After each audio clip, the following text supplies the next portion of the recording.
Chapter 527. 100 Trillion Years Lifespan. Lifespan Breakthrough Before the Celestial Tao Golden Core. And Hao stood still, his expression vacant as he continuously recalled the formidable figure of the celestial spirit god in his mind. He finally understood what kind of terrifying existence stood behind this cosmic catastrophe, and also finally realized why the celestial Tao Golden Core had urged him to flee. Facing such a powerful being, how many years would he have to cultivate before he could contend with it?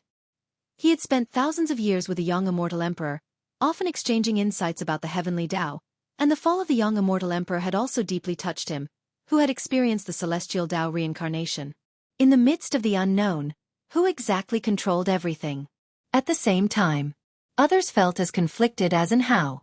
The immortal seeker and Xianxia stood on a cliff, looking up at the celestial vault. Xianxia had already recovered her past lives' memory. Although her cultivation level had not yet returned to its peak, her divine sense was now capable of glimpsing beyond the outer heaven. "It's him," Xianxia murmured softly. Once she had traversed the universe, pushing the celestial demon race back to the outer heaven, and had also seen the figure of the celestial spirit god, transient as a flash, which had caused a tremendous impact on her then seemingly invincible self. It was precisely for this reason that she chose to hide in reincarnation to comprehend the great Tao. Go to Wuxia world.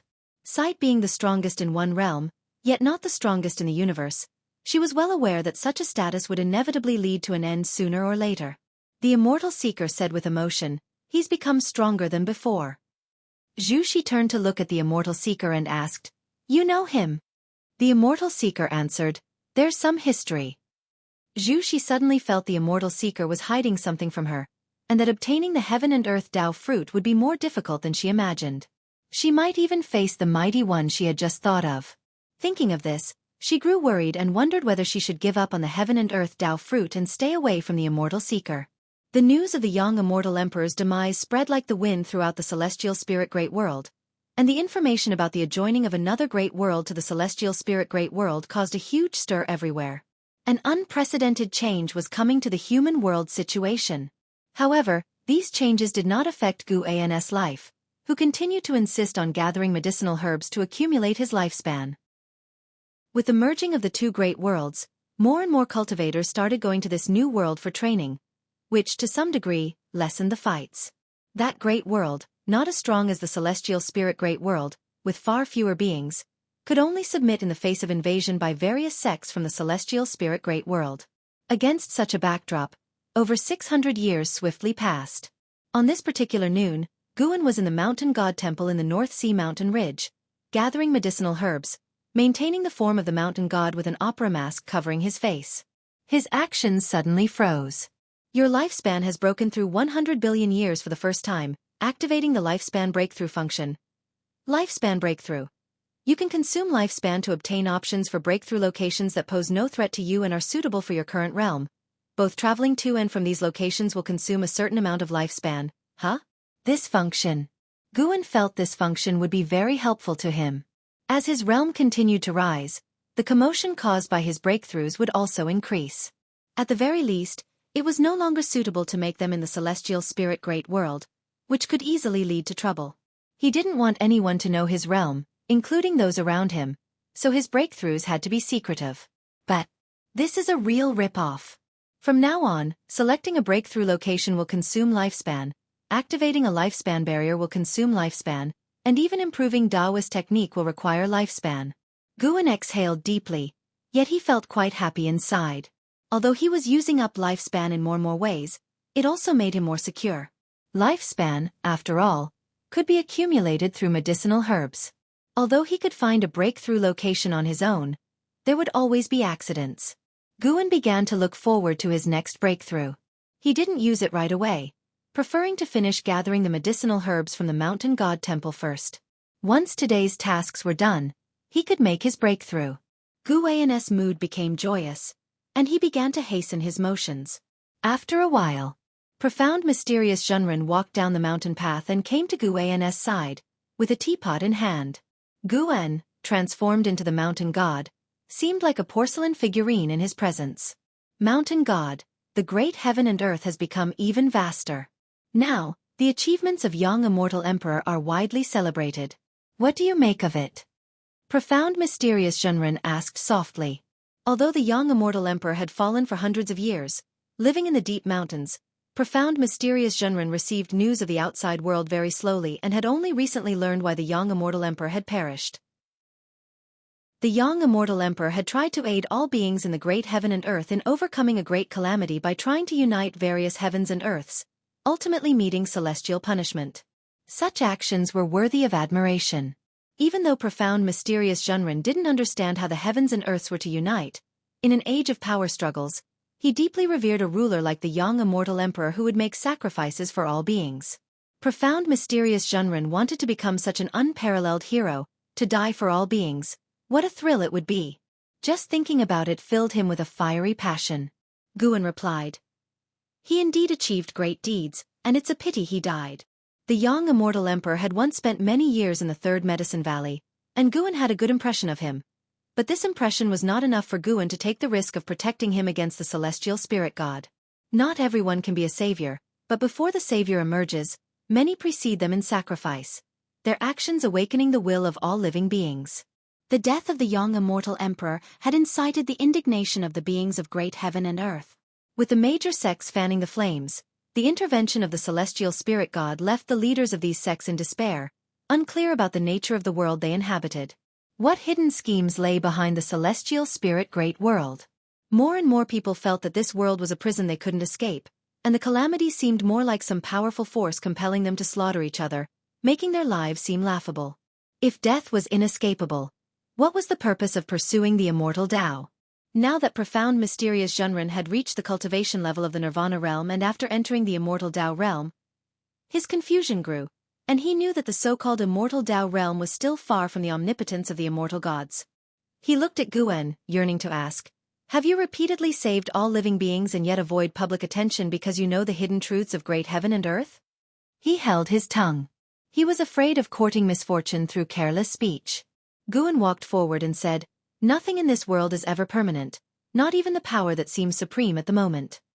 Profound mysterious Zhenren's eyes shifted upon hearing this.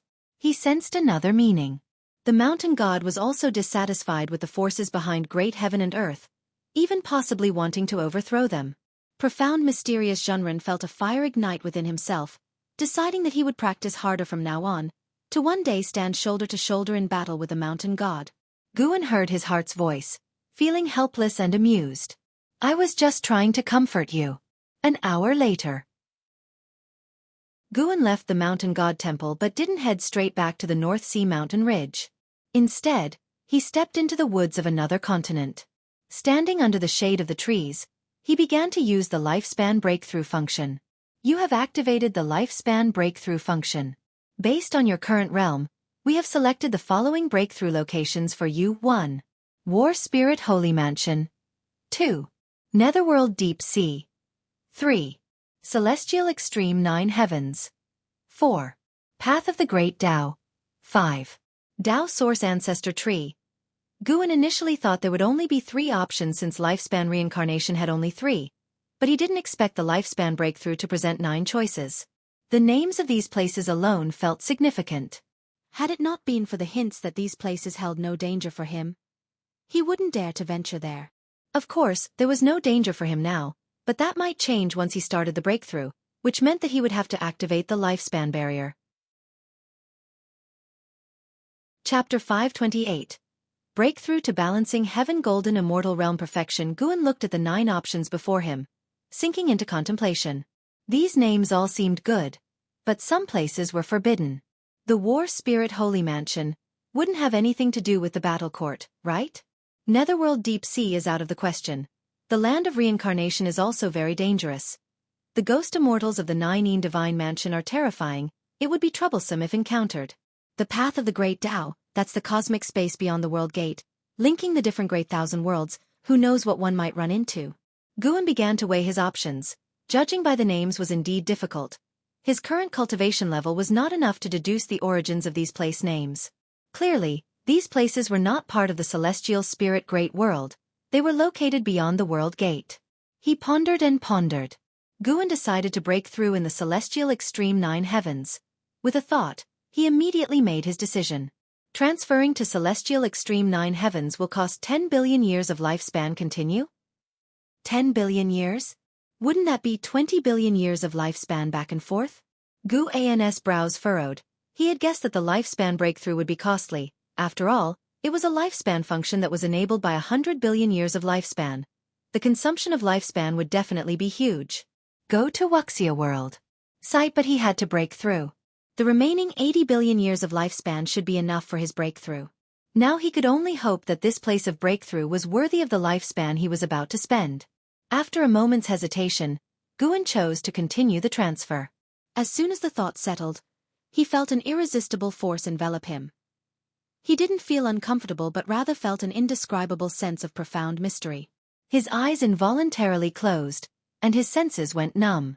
After a while, Guan felt his feet touch the ground, his senses returned to normal in an instant, and he opened his eyes, his pupils dilating. What entered his sight was a boundless sea of clouds, the sky a deep blue, so high it made one feel the vastness of the great heaven and earth, and one could only feel an infinite awe standing in it. Guan opened his mouth, filled with shock. Such dense Tao spiritual qi.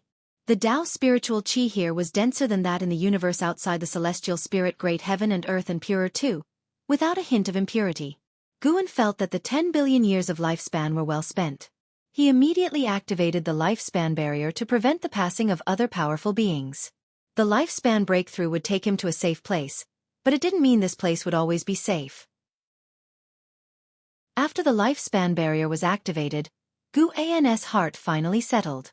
One must be cautious in an unknown land. Instead of breaking through immediately, he decided to meditate on the spot, soaking in the majestic sea of clouds. Celestial Extreme 9 Heavens. Could it be there were 9 layers of the sky? Guan thought as he spread his divine sense, rapidly expanding it. However, he found that the sea of clouds was much larger than he imagined. Most importantly, his divine sense could not penetrate downward because the cloud sea beneath his feet was bottomless, with some sort of great Tao power isolating all divine sense. He seemed to be in the sky, yet he was at the very bottom. After a good while, Guan's divine sense still could not probe the end of the sea of clouds. Could this sea of clouds be more vast than the universe he came from? The thought was so preposterous that Guan felt it was absurd, creating even more wariness towards the celestial extreme 9 heavens. Tao spiritual qi that was more dense and pure than in the universe. The space that was vaster than the universe. What kind of terrifying existence could such a place give birth to? Guan took a deep breath and tried not to think about it. He called up his attribute panel. Name, Guan lifespan, 6, 815/90, 000, 000, 075 physique. Primordial infinite body, cultivation level. Innate golden immortal realm perfection. 900 billion years of lifespan, leave 100 billion for transmission, leave 50 billion for the lifespan barrier. That amounts to using 750 billion years of lifespan for the breakthrough. Should be doable, right? The last time Guan tried to cross the tribulation, each failure cost him 50 million years of lifespan to attempt again. This time it won't take 100 million years, will it? If it really does take 100 million years of lifespan for one tribulation attempt, then Guan has 750 chances. No big deal. It's just not good to go for an all-round improvement first. Well, let's widen the gap in realms first. There's plenty of time to improve Taoist techniques later. No matter what Guan chooses, there are pros and cons, but overall, he has been on a steady path to becoming stronger, and that's the right direction. Guan looks at his cultivation level and directly invests 100 billion years of lifespan. A series of prompts quickly pop up before his eyes. You have practiced qi absorption cultivation for 100 billion years. You forcefully attempt to break through to the heaven-balancing golden immortal realm using the great achievement of the great Tao great freedom as you wish Bible. You begin to cross the tribulation. You do not survive the celestial Tao 3 flowers void great tribulation. The tribulation has failed. You have practiced qi absorption cultivation for 200 billion years. You forcefully attempt to break through to the heaven-balancing golden immortal realm using the great achievement of the great Tao great freedom as you wish Bible. You begin to cross the tribulation. You do not survive the celestial Tao 3 flowers void great tribulation. The tribulation has failed. Heaven balancing golden immortal. As expected, it takes 100 million years for one tribulation attempt. Guan adjusts his mentality and starts to anticipate how strong the heaven balancing golden immortal will be. Finally, all the prompts drop, and there's still no success in crossing the tribulation. Invest another 100 billion years. Guan stares expressionlessly at the prompts. After failure, continue. 100 billion years of lifespan. Another 100 billion years of lifespan. Finally, the prompts before Guan start to change. You have practiced Qi absorption cultivation for 56 billion years. You forcefully attempt to break through to the heaven-balancing golden immortal realm using the great achievement of the great Tao, great freedom as you wish Bible. You begin to cross the tribulation. You survive the celestial Tao 3 flowers void great tribulation. The tribulation has been successful. Your cultivation level has broken through to the early stage of Hengtian golden immortal realm. You have practiced Qi absorption cultivation for 100 billion years. Your cultivation level has increased. Finally, the breakthrough is successful. Guan lets out a sigh of relief. No matter how many years of lifespan are spent, as long as the breakthrough is successful, it's worth it. He doesn't stop there but chooses to continue investing lifespan. One breath to rise to balancing heaven golden immortal realm perfection. In the end, he still had over 280 billion years of lifespan left, leaving 100 billion for transmission back. The remaining over 180 billion years of lifespan couldn't possibly get drained by the lifespan barrier. Guan's mood becomes joyful. His lips curl up in a smile. The mighty Tao spiritual Qi floods into his body. As always, the lifespan barrier extracts Tao spiritual Qi and Tao rules in an unpredictable manner, making it impossible for the outside world to discern where the source lies. The sea of clouds in Guan's vision begins to churn more and more magnificently. As the Tao spiritual Qi enters his body, Guan feels an unprecedented comfort. His physique, from the outside in, everything is being purified. He gradually closes his eyes, immersed in this extreme pleasure, unable to extricate himself. The boundless sea of clouds becomes more turbulent, majestic and powerful. With no living creature's figure sweeping through, this world seems to have only the sea of clouds. Insights about the heaven-balancing golden immortal realm begin to burst forth in the depths of Guan's mind. His golden immortal Tao fruit also undergoes changes. Within the lifespan barrier, Guan emits a colorful strong light all over, barely revealing his figure. Tao spiritual Qi enwraps him like flood dragons, with faint streaks of flowing light, which are the Tao rules in motion. A long while. Suddenly, the sea of clouds at the horizon lifts, like a huge wave wanting to envelop the sky, or as if some enormous creature is about to break out, instilling fear in all who see it. Chapter 529 9 Heaven's immortal emperor. Giant waves of clouds surged unknown tens of thousands of feet high, creating a boundary across the endless sea of clouds that resembled an insurmountable heavenly wall, majestic and inviolable. Guan, who was in the midst of a breakthrough, opened his eyes and felt an overwhelming aura. Indeed, the celestial extreme 9 heavens surely harbored divine creatures, and they were beings incomparable to those of the celestial spirit great world. As the sea of clouds at the horizon dispersed, Guan saw a giant eagle's head, a black eagle, the diameter of whose eyes alone exceeded tens of thousands of feet.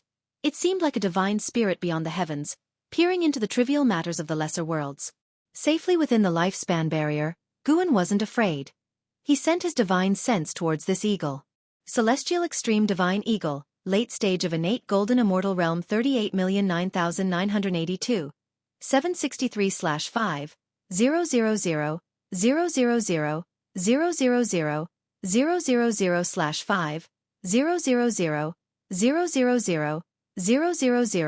000, 000, 5 trillion years of lifespan? An existence that had lived for 38 billion years. Late stage of innate golden immortal realm. Guan was still shocked by the celestial extreme divine eagle despite his ongoing attempt to break into the heaven-balancing golden immortal realm. The first being he encountered in the celestial extreme 9 heavens was an innate golden immortal. This sparked a ludicrous conjecture in his mind. Could it be that the lowest realm of beings residing here is also at least an innate golden immortal? Go to Wuxia world. Sight he thought this to be quite likely since he could sense the eagle's terror. This colossal divine eagle emitted a powerful oppressive aura that could easily instill fear. Yet Guan could feel its fear. The reason it only popped its head out was also due to fright. Sure enough, after probing its head, the celestial extreme divine eagle retreated back into the sea of clouds, causing a tumult of fog and waves, magnificent and tempestuous. After the eagle disappeared, Guan closed his eyes and continued to perceive the realm of heaven-balancing golden immortal. As the Tao fruit began its transformation, his divine sense also improved. Even without extending his divine sense outwards, the scope of his heart-eye's vision expanded. The so-called heart eye was the vision Guan saw without deliberately thinking about the exterior when his eyes were closed. This heart eye was miraculous, not consuming his energy or attention, as if it were an innate talent. His vision within the heart eye was rapidly expanding, even surpassing the previous range of his divine sense. With the passage of time, Guan finally stepped into the realm of heaven-balancing golden immortal. His Tao fruit became stronger, manifested not only in increased mana and senses but predominantly in the Tao fruit world. Now, if he were to establish a Tao fruit world, it would be more stable and refined, even enabling him to harness the power of the Tao fruit world for combat. At will, he could create a world larger than the celestial spirit great world. The spiritual energy of this world derived from his mana. He was essentially the Tao fruit world itself. This further confirmed to him that the celestial spirit great thousand world was indeed the Tao fruit world of some supremely powerful entity. If all the great heaven and earth from the universe were to be gathered, it was unknown how vast they would be, but the potential size of Guan's Tao fruit world was also unknown. He hadn't established it yet, and his cultivation level was still increasing, making the Tao fruit world he could establish ever larger. After reaching the early stage of heaven-balancing golden immortal realm, the speed at which he devoured Tao spiritual qi increased, and he continued to push towards a higher realm. As Guan reached the middle stage of the heaven-balancing golden immortal realm, the boundless sea of clouds churned tumultuously. He seemed to sense something and opened his eyes again. He looked up and saw a figure appear in the sky, a woman in a white feathered dress, standing on a bed of 7-colored clouds. Her features were so delicate, seemingly the most perfect creation both within and beyond the heavens, her beautiful face exuding an indifferent aura that overlooked all living beings, her long hair coiled under the silver jade phoenix crown, which resembled a silver forest housing a proud phoenix spreading its wings and looking down upon everything. Such a beautiful woman. Even though Guan had experienced many memories of reincarnations, he was still astounded by this woman's visage. He immediately sent out a lifespan detection, but could detect nothing. That meant she was not her real body but a manifestation of some divine skill. The white-dressed woman stood on the cloud, watching the turbulent sea of clouds, her expression indifferent like water, inscrutable to anyone trying to discern her thoughts. Guan couldn't see through her cultivation level, so he felt somewhat cautious. After about the time it takes 1 stick of incense to burn, the lady in the white dress suddenly vanished like smoke, and the 7-colored clouds under her feet dissipated as well. Guan took a deep breath. As expected, the lifespan barrier was reliable. He closed his eyes and continued to feel his own destiny. Unlike the land of reincarnation and silent extinction domain, Guan felt a clearer connection to the Tao rules while making cultivation breakthroughs in this place. This came as a pleasant surprise to him. 5 trillion years of lifespan had not been wasted. Even though he was also breaking through in the land of reincarnation, reaching the stage of a heaven-balancing golden immortal here, the degree of improvement in Guan's power would be different. The Tao rules here were just so pure and rich. Moreover, by breaking through here, Guan wouldn't affect the universe where the celestial spirit great world was located, meaning that neither the celestial spirit god nor the powerful entities lurking in the shadows would notice anything unusual. This meant he could continue to survive more securely. Continuous breakthroughs. Late stage of heaven-balancing golden immortal realm. Perfection of heaven-balancing golden immortal realm. When Guan reached the perfection realm, he felt that his mana, physical body, senses, heart-eye, soul, Tao fruit and all else reached another level, making him feel that everything was different. Suddenly, he opened his eyes and looked into the distance where a distant battle was occurring. The distance was as far as from the world gate to the celestial spirit great world, incredibly far, where the sea of clouds churned, still within the celestial extreme 9 heavens. He saw a man in silver armor fighting a transformed demon. That transformed demon, appearing like a flood dragon, retained its draconic horns and wielded dual blades. Each move was full of dominance, and its demonic power was at the level of a heaven-balancing golden immortal. The man in silver armor was also at the heaven-balancing golden immortal realm, and because they possessed such cultivation levels, their fight wouldn't be disturbed by any tumult caused by Guan. The two seemed to have a deadly feud, fighting fiercely. The man in silver armor exuded an aura that reminded Guan of the celestial spirit god as well as celestial Tao immortal gods. Could this person also be a celestial Tao immortal god? The man in silver armor wielded a long spear, each thrust containing the mystery of divine skills. If they were to battle within the celestial spirit great world, Any side's great heaven and earth wouldn't withstand his divine power. With Gu An's current cultivation level, he couldn't determine who would win or lose. Because the distance was too great for the naked eye to reach, Guan could only perceive using his heart eye or divine sense, unable to use lifespan detection. As Guan focused his heart eye on the divine figure and the demon, he could hear their conversation. Celestial Extreme God, do you truly wish to have a fight to the death with this emperor? Humph, eliminating demons and slaughtering devils is my duty. The phenomena in the 9 heavens have nothing to do with this emperor. Then why are you here? This emperor simply wished to visit the 9 heavens' immortal emperor. She isn't someone you can meet. Enough talk, prepare to die. The man in silver armor's attitude hardened, determined to slay the great demon. 9 heavens' immortal emperor? Guan instinctively thought of the lady in the white dress he had encountered earlier, his intuition telling him that this was the title of the lady in the white dress. At his level, any intuition was not random guesswork.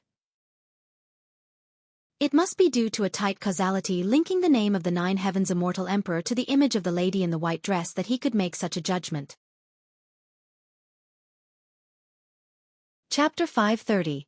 Laws of the World. Guan watched the battle unfold while he waited for his cultivation level to become completely stable. During this process, the battle between the man in silver armor and the mysterious great demon in his eyes gradually slowed down. The Tao rules of the celestial extreme 9 heavens were indeed rich, providing great benefits for Guan, and his aptitude in the way of cause and effect also greatly improved. At that moment, he even considered relocating the Taoist field of the beginningless to the celestial extreme 9 heavens. Of course, he merely thought about it. While the celestial extreme 9 heavens were appealing, they were even more dangerous. So far, he hadn't seen any beings in the celestial extreme 9 heavens with a cultivation realm lower than that of an innate golden immortal. The beings here could easily extinguish the inhabitants of the Taoist field of the beginningless with a single breath, and he suspected that those of lower realms could not survive in this world. They could easily be crushed by the power of the great Tao unless they stayed inside the dojo. After a long time, Gu An's cultivation level finally stabilized. He looked at his remaining lifespan. He still had over 190 billion years left. It was not perilous, a steady breakthrough. Would you like to expend 10 billion years of lifespan to teleport back to the previous location? Guan stood up, his gaze stretched far into the distance, where the distant battle seemed not to have yielded a winner. Looking in other directions, he saw no traces of other beings. He silently chose yes, and then his figure vanished from the spot. Go to Wuxia world. Sight once again. A familiar peculiar sensation assailed him, and his senses plunged into darkness. After a while, his feet touched the ground again. He opened his eyes and found himself back in that forest, now under the veil of night. His heart eye instantly captured the entire world, spreading quickly, and his heart followed, settling down. He did not leave but continued to observe the universe, aiming to capture all the great heaven and earth within it and imagining the combined size of them. In the universe, there were more than 1,000 great heaven and earth and many little worlds, but even so, all combined seemed quite small in Gu An's eyes. He felt that now he could create a Tao fruit world that was larger than the celestial spirit great world before it fractured, indicating that his cultivation level had already surpassed that of the former master of the great world. This was to be expected. After the fragmentation of the celestial spirit great world, free immortals roamed the universe freely, making Taoist Xianxia immortal exceptionally rare, indicating that the celestial spirit great world wasn't as exaggerated as Guan had thought before it broke apart. Guan then looked towards the celestial spirit god under the world gate, similar to the celestial extreme god he met at the celestial extreme 9 heavens, with a cultivation of a heaven-balancing golden immortal, yet far from reaching the perfection realm. Finally, Guan no longer felt pressure when facing the celestial spirit god. A smile appeared on his face, his mood becoming even more cheerful. Even though his cultivation level surpassed the celestial spirit god, Guan did not immediately plan to act against the celestial spirit god since there wasn't deep enmity between them, and there was clearly a much larger force behind the celestial spirit god. He would deal with the silent destruction god emperor first. That individual schemed against the Long clan and him, creating an irreconcilable deadly feud.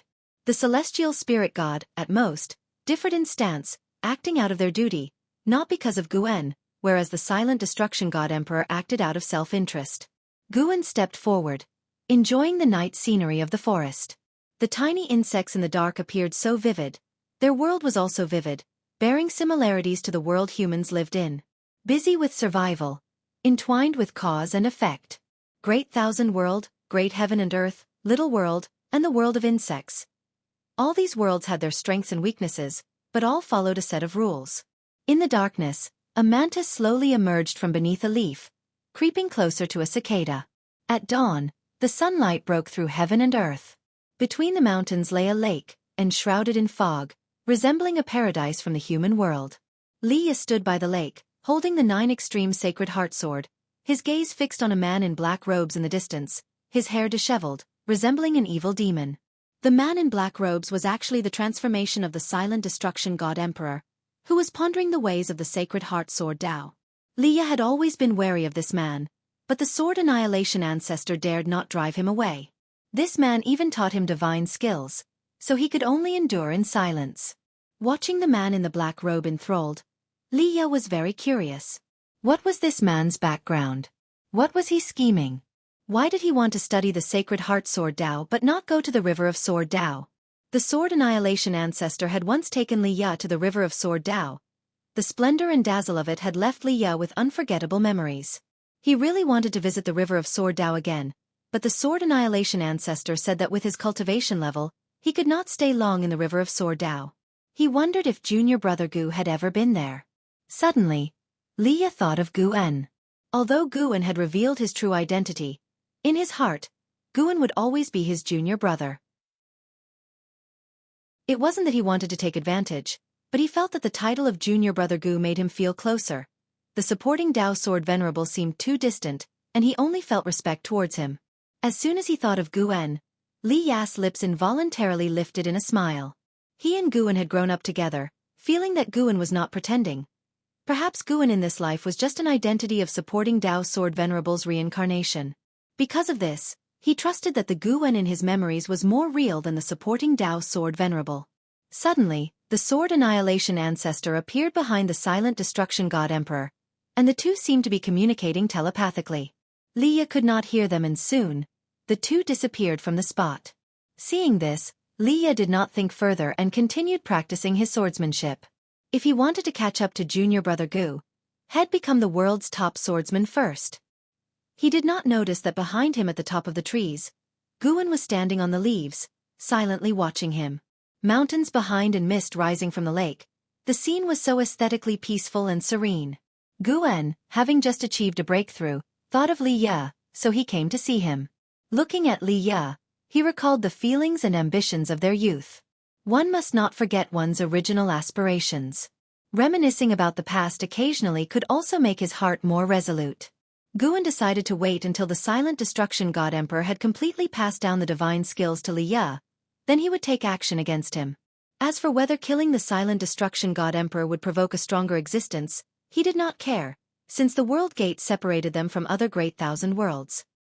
His intuition told him that the strongest in the battle court would not be much stronger than the silent destruction god emperor. Otherwise, the pursuit of Longqing would not have been delayed until today. A breeze lifted Guan's garments, a leaf fluttered up from beside him, spiraling toward the celestial vault. Seasons came and went. 30 years passed swiftly. Inside the Taoist field of the beginningless, Guan watched Xian practice martial arts, with an Xian by his side, discussing the recent troubles faced by the Jianghu sect. The Jianghu sect was already the overlord of the 9 spirit continent, but its development always met with troubles. Over the years, an Xian frequently aided people like Xianxia. Now, with an overseas sect targeting the 9 spirit continent and supposedly an old monster from the celestial and earthly immortals sitting within that sect. Celestial and earthly immortals were considered legendary to the Jianghu sect, and even an Xian could not handle them. They could only rely on Guan, staring at Xian, spoke softly, "You can help the Jianghu sect, but don't help them expand their territory. If a great cultivator breaks into the continent, then you can make your move." An Xian pouted helplessly, saying, "Master, is whether I intervene the point? I can't beat them." Chapter 531. Legend. Extinguished by one hand upon hearing Nzin's words, Guan pulled the fate pen that was tucked at his waist and handed it to an Xian. An Xian was stunned, holding the fate pen and looking at Guan with confusion. She'd seen Guan carry this pen often and was accustomed to its presence. Yet since she had not felt any fluctuations of spiritual power from the fate pen, she never thought of it as a magical treasure. You can use it for now, and I will refine a magical treasure for you later, Guan said, his gaze fixed on Xian, his tone casual. Having been with Guan for a long time, an Xian wouldn't hold back her questions, and she quickly asked, "But how do I use this?" As she spoke, she lifted the fate pen in her hand and waved it through the air, but there wasn't even ink. "When you encounter someone who must be killed, it will show its power," Guan answered, which made an Xian look forward to using the fate pen. She knew that Guan wouldn't play tricks on her. This pen was surely powerful. She immediately bowed in respect and then left with the fate pen. Guan turned his head to watch an Xian, his eyes filled with profound meaning. Having helped people like Xianxia and others for so long, she had gradually become accustomed to it. Although it had not affected her own cultivation, in her heart, Xianxia and the others were like her disciples. Not all relationships in the world were perfect. Should there come a day when Xianxia and the rest pass away, she hoped she wouldn't take it too hard. However, this was also an inevitable experience for those on the path of immortal cultivation. It couldn't be said to be good or bad, but experiencing all human emotions could shape one's Tao heart. Go to Wuxia world. Sight after an Xian had left, Xian opened his eyes and asked, "Master, what exactly is this divine skill?"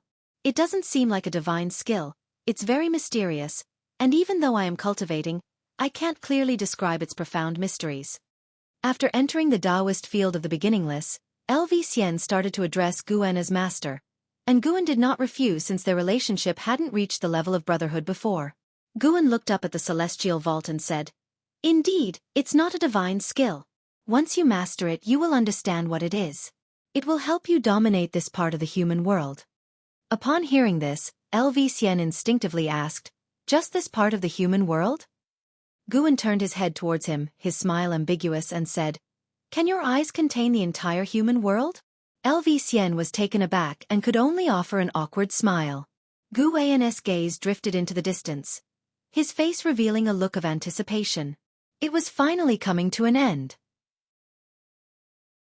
Under the vast sky, peaks were emerging from the sea of clouds, and atop one of these mountains stood Liya, sword annihilation ancestor, and silent destruction god emperor side by side. Liya looked towards the silent destruction god emperor and asked, "Senior, since you are about to leave, can you not reveal your true identity?" During the years of teachings from the silent destruction god emperor, his reverence for him had only deepened. He even felt that the silent destruction god emperor was not weaker than Guan. With guidance from the divine emperor, he had not only mastered one divine skill but also gained a deeper understanding of the path to cultivation. Once, when the silent destruction god emperor was away, he secretly asked Sword Annihilation Ancestor just how formidable the divine emperor was. Sword Annihilation Ancestor had said something that he couldn't forget. "Apart from heavenly Tao, he is the strongest." He had asked at the time, how did he compare to the supporting Tao Sword Venerable? Sword Annihilation Ancestor just shook his head and said nothing. Afterwards, Liya clearly felt that Sword Annihilation Ancestor had become even more respectful towards Silent Destruction God Emperor, and he suspected the ancestor might have pledged allegiance to the Silent Destruction God Emperor as his master. He dared not ask too much. After all, before he became a disciple, Sword Annihilation Ancestor had mentioned that he bore a great cause and effect, and he didn't want to bear this burden prematurely. When you become powerful enough to roam the world invincibly, and have set foot in outer heaven, living a carefree life, you will learn of my legend, the Silent Destruction God Emperor said, looking into the distance, his tone completely calm without a trace of emotion. What a poser!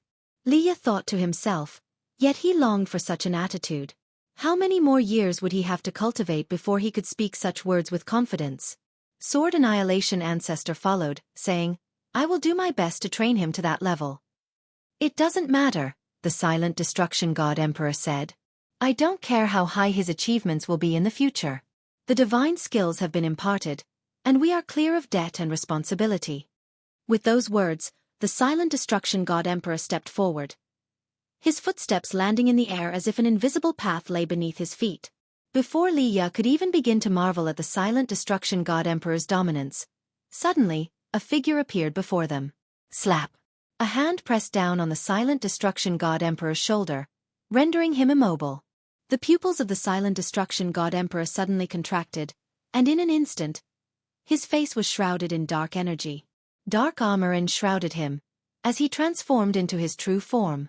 Even so, he was horrified to discover that he couldn't break free. The mysterious palm on his shoulder suppressed his Dao fruit, halting everything within his Dao fruit world.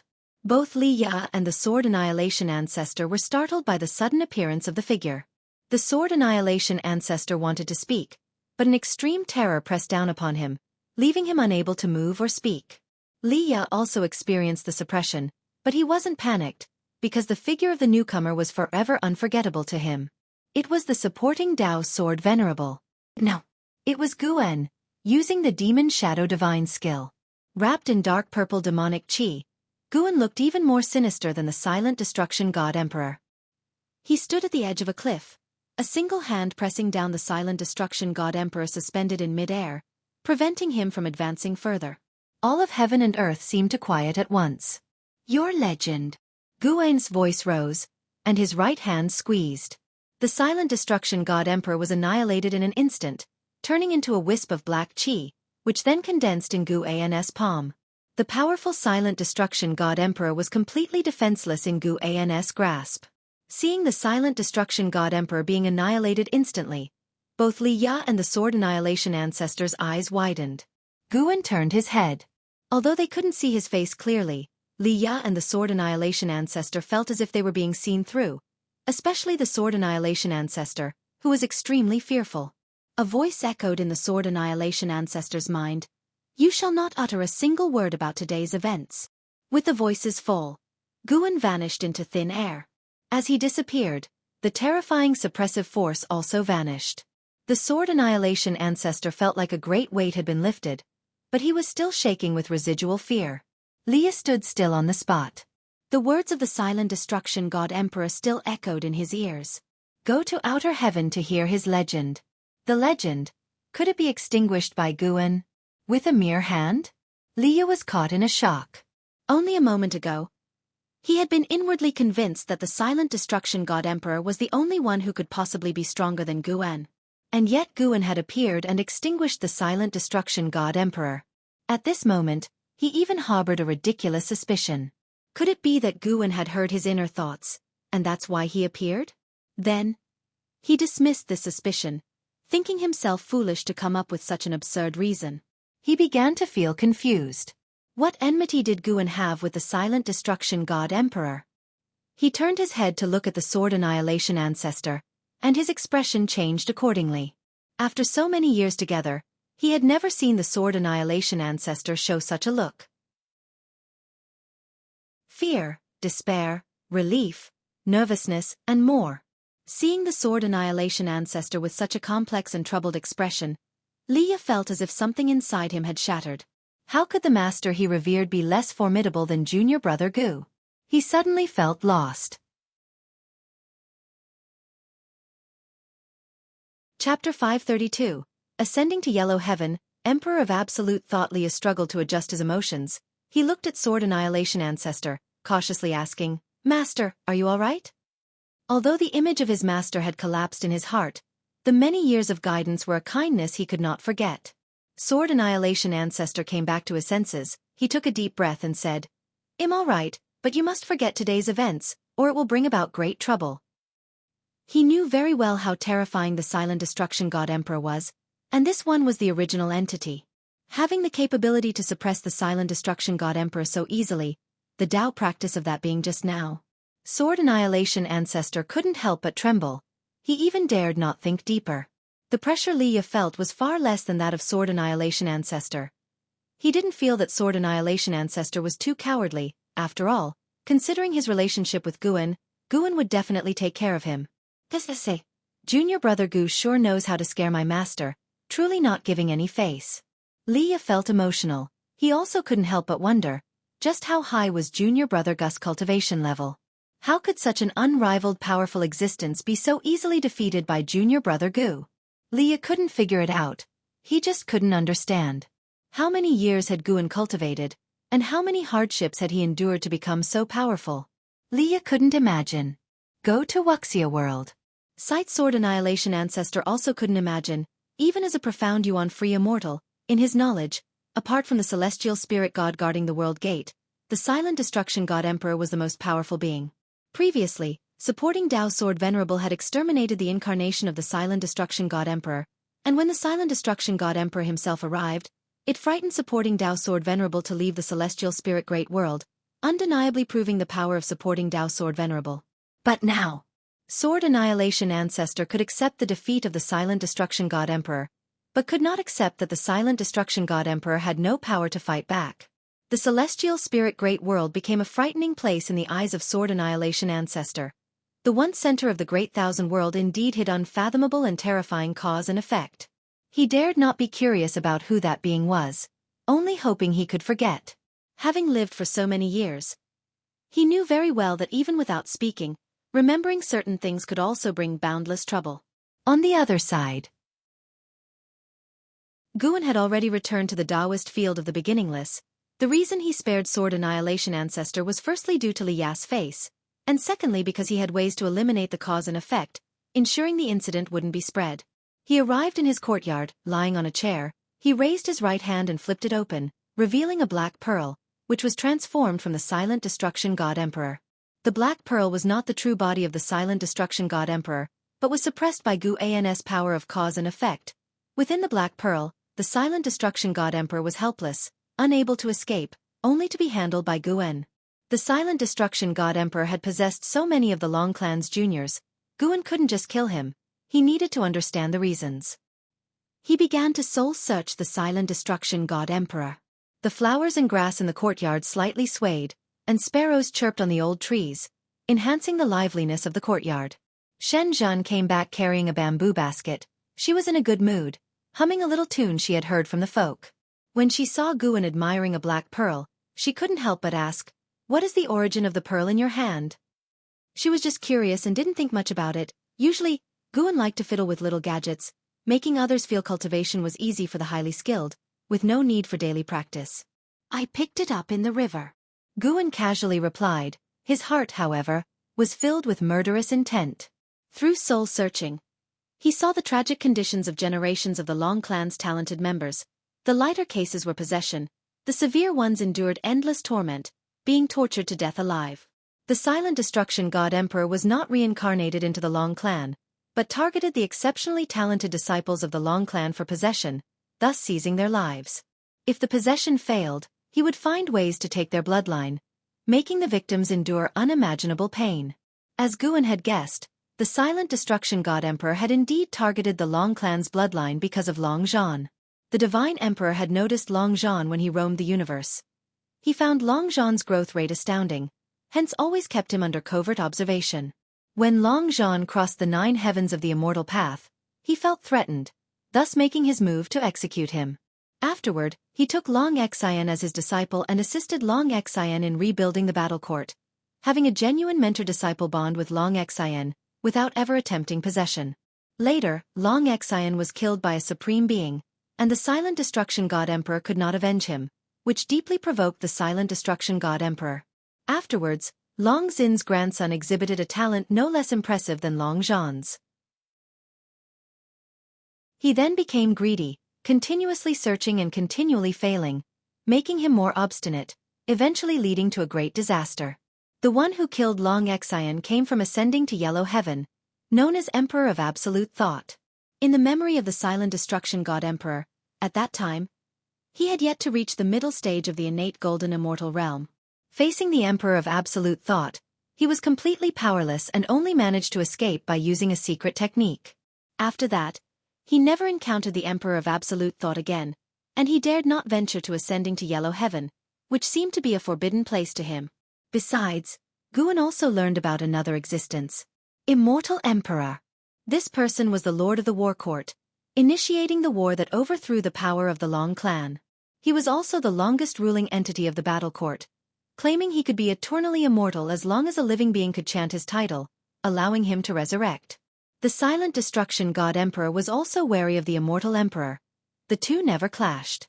It's worth mentioning that the immortal Emperor was not interested in the Long Clan, spending years in seclusion. It was his offspring who, fearing the Long Clan's resurgence, began the extermination. As Guan continuously extracted memories, Xianxia sat on a nearby stool, quietly watching him. For some reason, she felt the black pearl in Guan's hands had a not-so-simple origin. Moreover, Guan's current state gave her an indescribable feeling of profound mystery. She felt like painting. Hence, she took out a palette and set it up in front of her, then hung up a sheet of paper and took out her ink and brush. Guan noticed her actions but said nothing. Time quickly passed. After a long while, after Guan finished plundering the memories of the silent destruction god emperor, he clenched his right hand, shattering the black pearl. You have successfully seized the lifespan of the silent destruction god emperor, middle stage of innate golden immortal realm. 415,098,273,628 years. 15 billion years of lifespan. Upon seeing this prompt, dark thoughts of slaying innate golden immortals arose in Guan's heart. But he quickly suppressed them. To live to the innate golden immortal realm, one must surely not be ordinary. Like the silent destruction god emperor, his master, close friends, and disciples were all extraordinary. Just killing him was manageable, as Guan could erase the cause and effect, but if he killed too many, it would always lead to major trouble. Regardless, eradicating the silent destruction god emperor resolved a great concern for Guan. After that, he could fully enjoy life and watch his disciples grow. Guan turned his head to look at Xianxia nearby, curious about the kind of painting she had created. He saw Xianxia holding the brush, her expression slightly blank, completely fixed in front of the palette, motionless. Guan immediately stood up and walked over to her, making his way to her side, looking at the drawing paper with squinting eyes. The paper depicted a man with white hair and blood clothes, standing atop a mountain peak, gazing up at the sun, moon, and stars. Although Xianxia's drawing was not very clear, Guan could recognize the person instantly. Long Xin's grandson, Long Jun's son, Long Mie. The character extinction in Long Mie was derived from the silent destruction god emperor, who had visited him when he was just born. At that time, the silent destruction god emperor hadn't yet realized Long Mie's talent. This scene in the painting had not appeared in the memories of the silent destruction god emperor.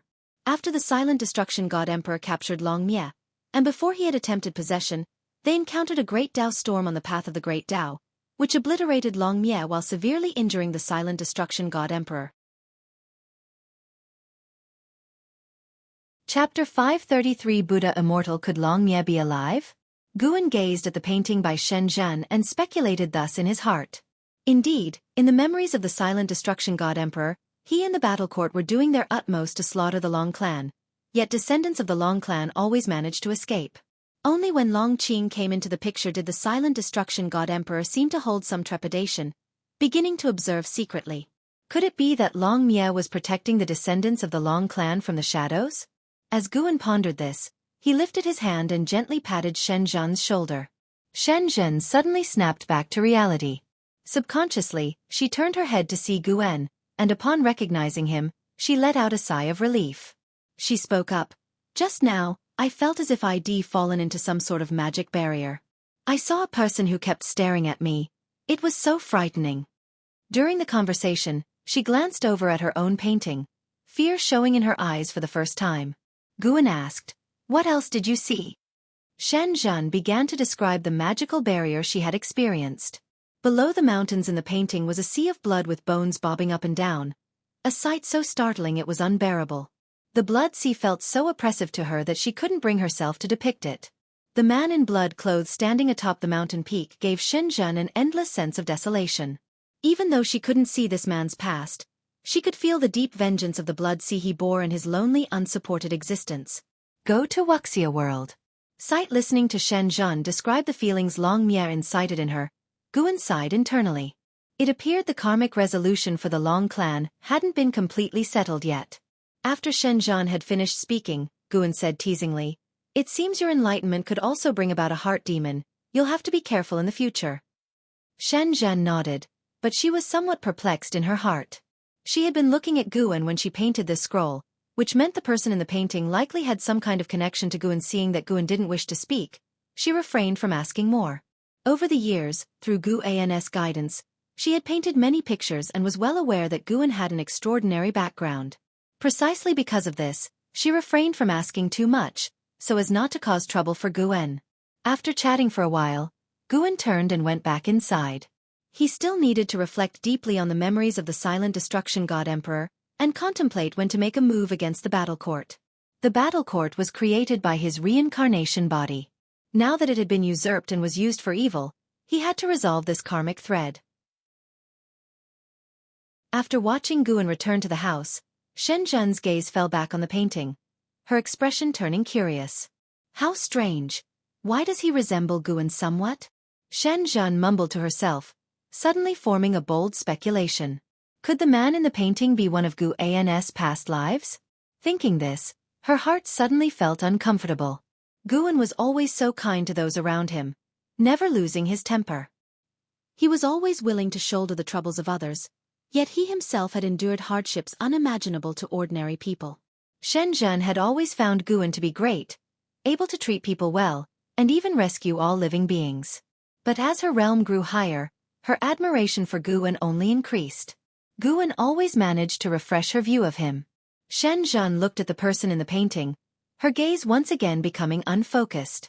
The yellow sand filled the sky, and the windstorm raged like raging floodwaters and ferocious beasts. An ancient temple lay amidst the sandstorm. Jianghu, his white hair tied behind his head, pushed open the main gate, entered the Buddha hall, and then proceeded to close the door. The divine exotic realm master and divine exotic ghost kings were meditating around the room, each one pale and weak, with the divine exotic realm master's face covered in bloodstains, looking very frightening. The divine exotic ghost king known as Zhen Lu Dao opened his eyes to look at Zhang Buku and asked feebly, "Have you found anything?" Zhang Buku shook his head and said, "It's endless and desolate without a living soul. The sun overhead grows ever hotter, and at this rate, we will surely be refined away." As these words were spoken, the divine exotic ghost kings all opened their eyes. Damn it, now we're really screwed. I have been saying, we shouldn't chase after that immortal fate. It's unreliable, and given our unique powers, we can't act together. What's the use of saying this now? Master, at least say something. We can't just sit here and accept our fate. That bastard is definitely hiding in the shadows, waiting for us to be powerless to resist. If we fall into his hands, it will be worse than dying under the blazing sun.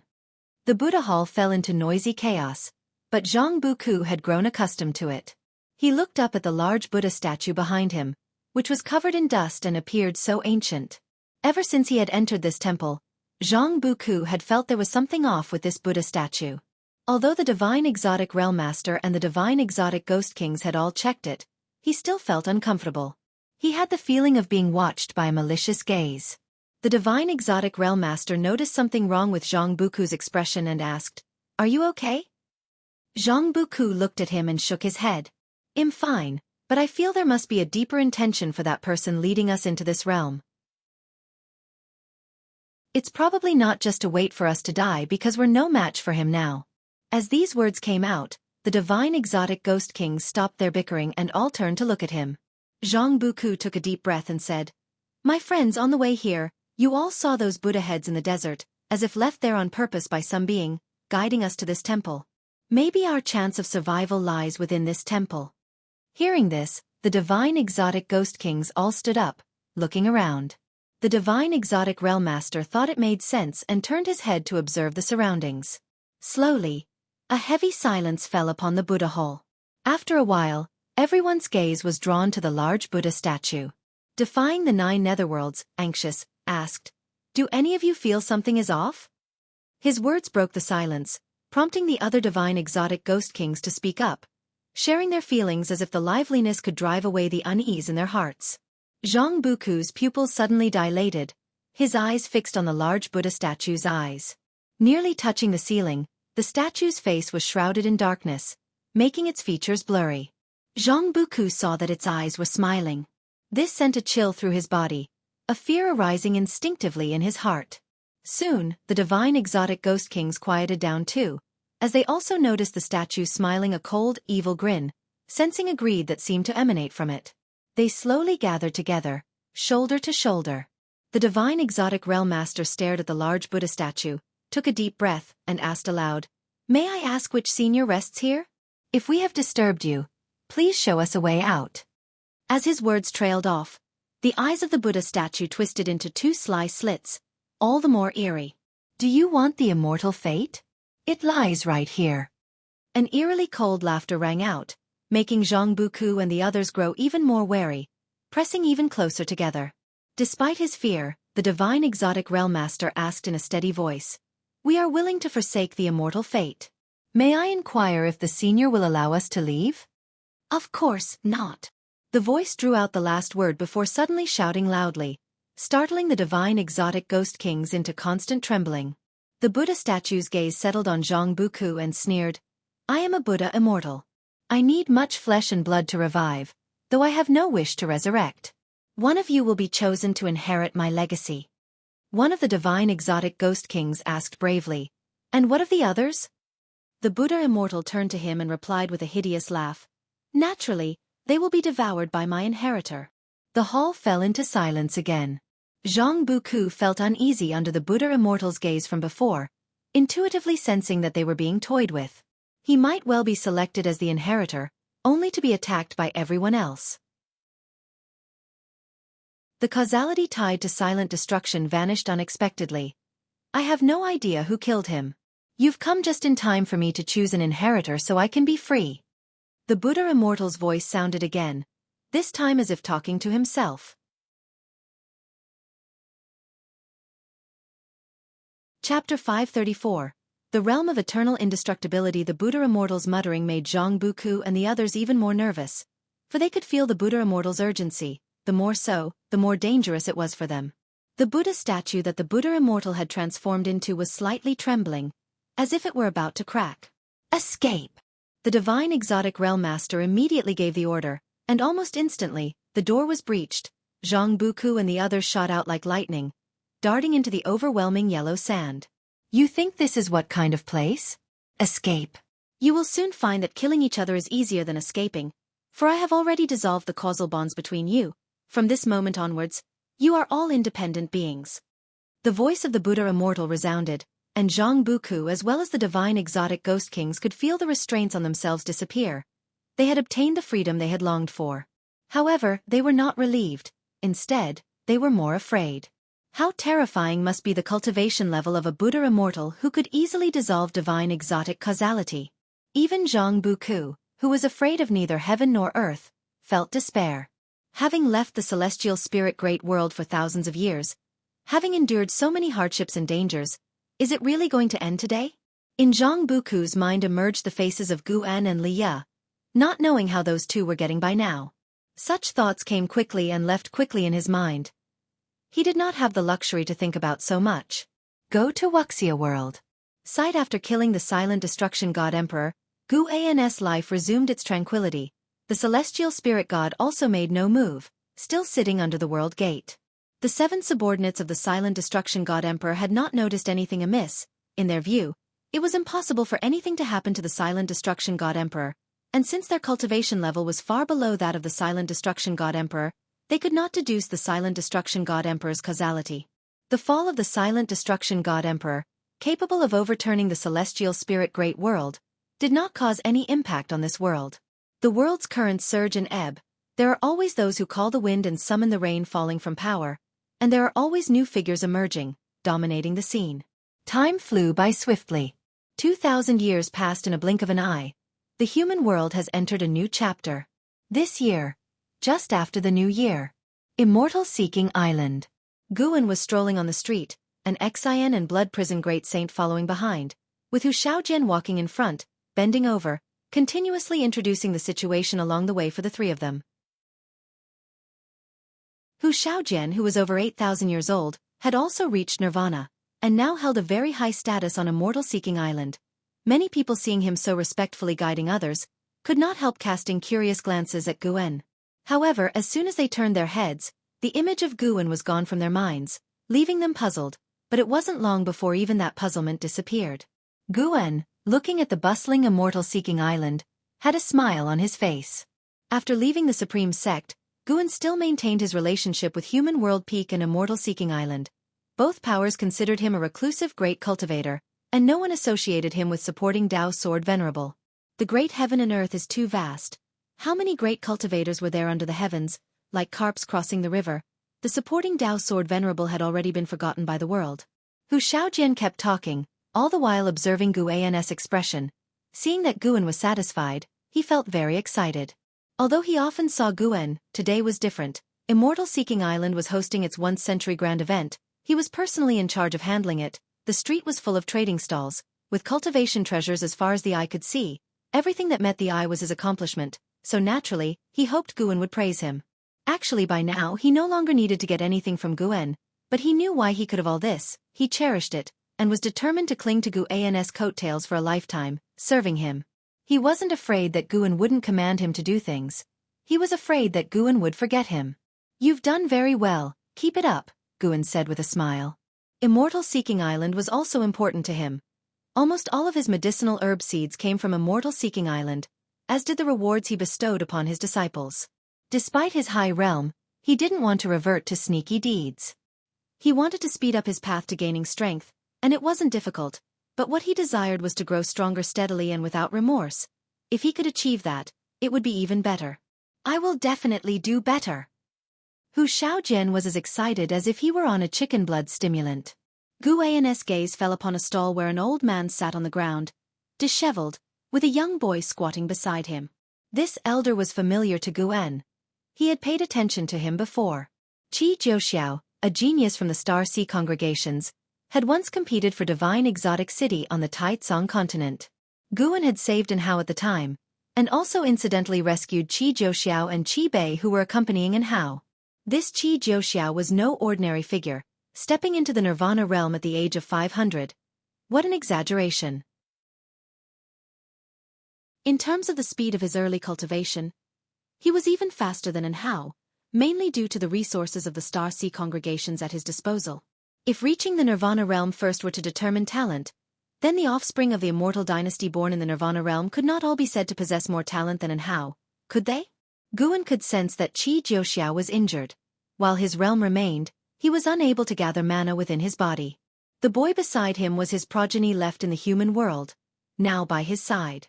Thousands of years had passed, and the situation in the human world had continually changed. The Star Sea congregations had encountered upheaval, with many internal families being purged, including the Qi family.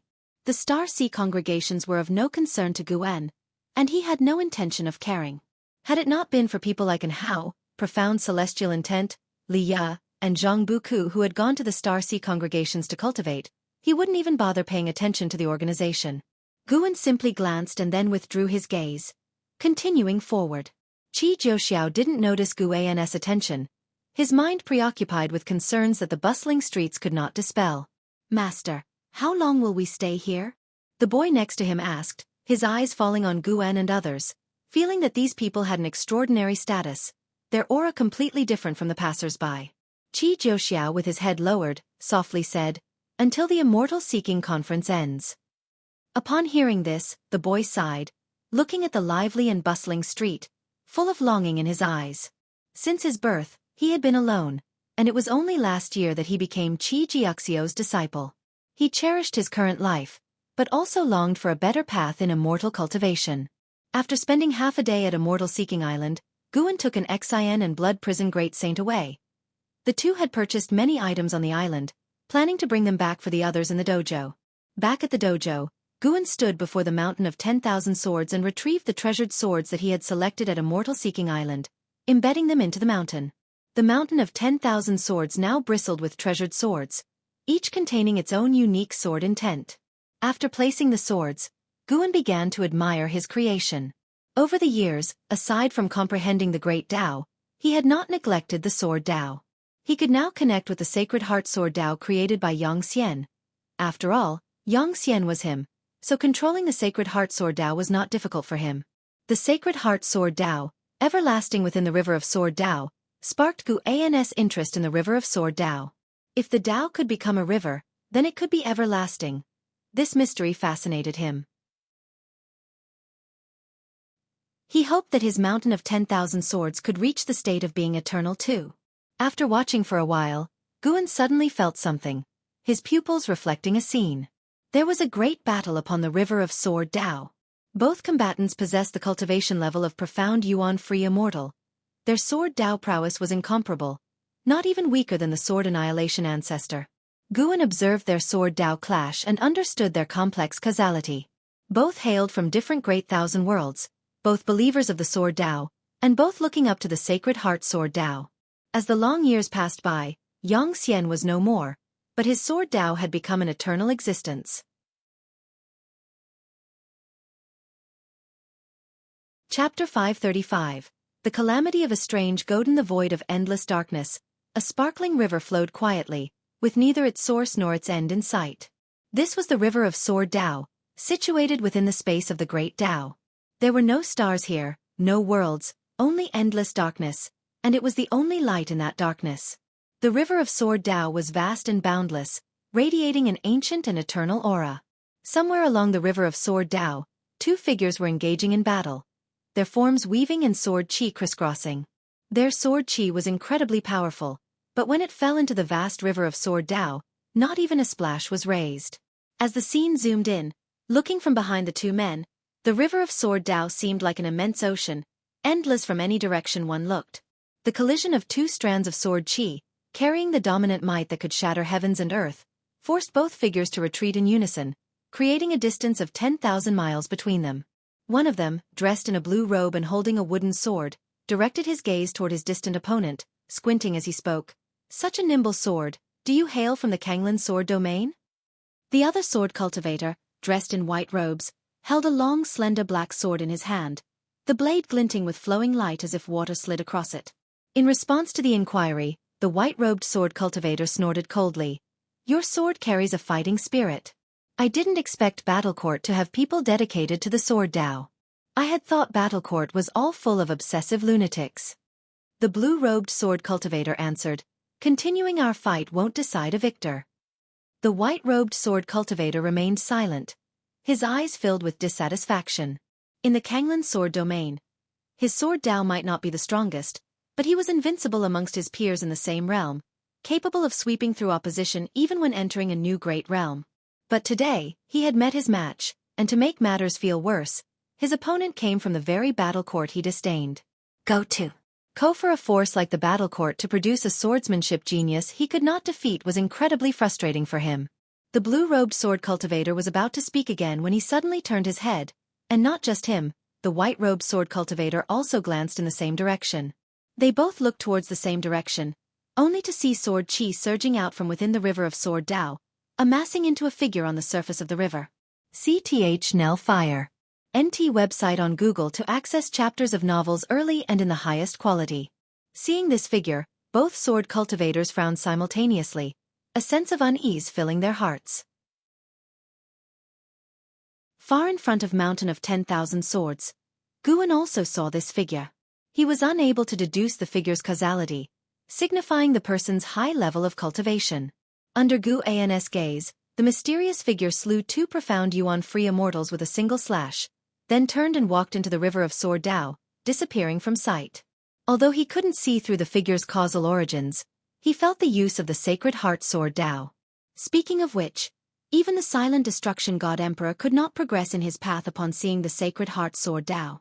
Just how alluring was the draw of the sacred heart sword Dao. Although Guan could control the sacred heart sword Dao, he merely borrowed its power and was unable to extract the sacred heart sword Dao from the river of Sword Dao. He could allow others to cultivate the sacred heart sword Dao or forbid it. However, before he integrated the memories of Xianxia, someone had already begun cultivating the sacred heart sword Dao, and he had no desire to cut off their progress. Guan retracted his gaze and continued to stand still in place. After a long time, Chen Chuan arrived beside Guan and said, "Master, I have encountered a bottleneck." Guan spoke softly. "The time has not come." Chen Chuan was taken aback. He scratched his head and said awkwardly, "Master, I haven't even said anything yet." The hardest part of immortal cultivation is enduring the years. To resist loneliness and inner restlessness is even more difficult than breaking through realms, Guan said casually. After speaking, he turned and walked away. Chen Chuan followed his steps and said, "I heard disciples from Chen Kuan's sect discussing someone named Li Ya, who wields the 9 Extreme Sacred Heart Sword. Is the 9 Extreme Sacred Heart Sword the one I wanted to obtain thousands of years ago?" With his current Dao practice, he didn't need to leave the Daoist field of the beginning list to peek into Chen Kuan's sect. Unable to leave the dojo, Chen Kuan's sect thus became his channel to understand the outside world, and not just for him, it was the same for others within the dojo. Apart from Shen Zhen and Xian, the blood prison great saint, the white spirit rat, the others dared not leave the dojo, nor did they challenge Gu An's different treatment of certain individuals, because they knew these people would follow Guan eternally, while they themselves did not have such firm resolve. Gu An's decision to keep them was also out of the hope that they would accumulate strength. Guan responded, and after thousands of years had passed, Chen Chuan finally wanted to go out into the world, both to investigate the cause of his parents' deaths and to satisfy his curiosity about the world. He felt his sword should unsheath, to let the world witness his strength. Seeing Gu An's indifferent attitude, Chen Chuan didn't know what to say. Guan stopped in his tracks and pointed a finger at Chen Chuan's forehead. Chen Chuan couldn't react in time and was instantly immobilized, completely frozen. Guan then continued on his way. After a while, Chen Chuan awoke with a start, his back drenched in sweat, and he couldn't help but gasp for air. He genuinely felt the sword aura of two sword cultivators on the river of Sword Dao and saw how they died. At first, he had admired the figures of the two sword cultivators, but then a mysterious entity appeared and extinguished them with a single sword strike. Chen Chuan's pride was dampened, and he could appreciate the painstaking care of his master. "I'm not strong enough yet, the time hasn't come," Chen Chuan muttered to himself, his eyes gradually becoming resolute. Night fell, and Guan was reading in the study, the candlelight illuminating his face. At the table, there was another person reading. It was Shen Zhen. Shen Zhen had idle time, disliking qi absorption cultivation. Whatever book Guan was reading, she would also read, and the two would often discuss. Guan also enjoyed discussing with her. The two were initially connected by their love for books. The books that Guan enjoyed reading, she would also read, and they would even write books for each other. Guan was engrossed in his book when he suddenly heard the divine exotic immortal spirit speak. At that moment, Shen Zhen looked up, her voice excited. "This plot twist is great.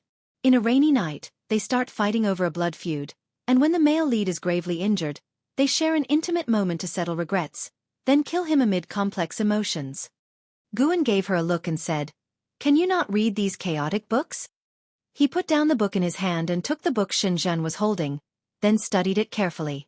Shen Zhen chuckled and fetched another book from the shelf beside her. "Master, please save him. I feel if he dies I might die too." The voice of the divine exotic immortal spirit rang out in Guan's heart, anxious. It was speaking of the divine exotic realm master, the source of power of divine exotic city. Guan, annoyed, replied in his heart, "With me here, even if he dies you won't die." Upon hearing this, the divine exotic immortal spirit was overjoyed, thanked him, and then dared not bother Guan any further. Since entering the heaven-balancing golden immortal realm, Gu An's sense of karma had reached new heights. 2,000 years ago, he had heard Zhang Buku's cry for help, but he wanted to use this crisis to make Zhang Buku stronger, so he had not intervened. When the time was right, he would naturally take action.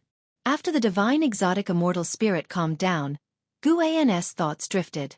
He thought of Zhang Chuanqiu, his first senior brother when he first joined the Supreme Sect. He remembered how Zhang Chuanqiu used to train him and Meng Lang, as if it were a scene from the distant past. "Senior brother, your son will eventually go to reincarnation to find you. I look forward to the day we can reunite," Guan said with a slight smile, thinking to himself. In his pupils, a figure appeared, a lean monk that seemed ghostly. Buddha immortal. If Zhang Buku could not deal with the Buddha immortal, then Guan, as his martial uncle, naturally had to stand up for him. It just so happened that the Buddha immortal had a good relationship with the silent destruction god emperor. If you find any errors, ads pop up, ads redirect, broken links, non-standard content, etc., please let us know, report, so we can fix it as soon as possible.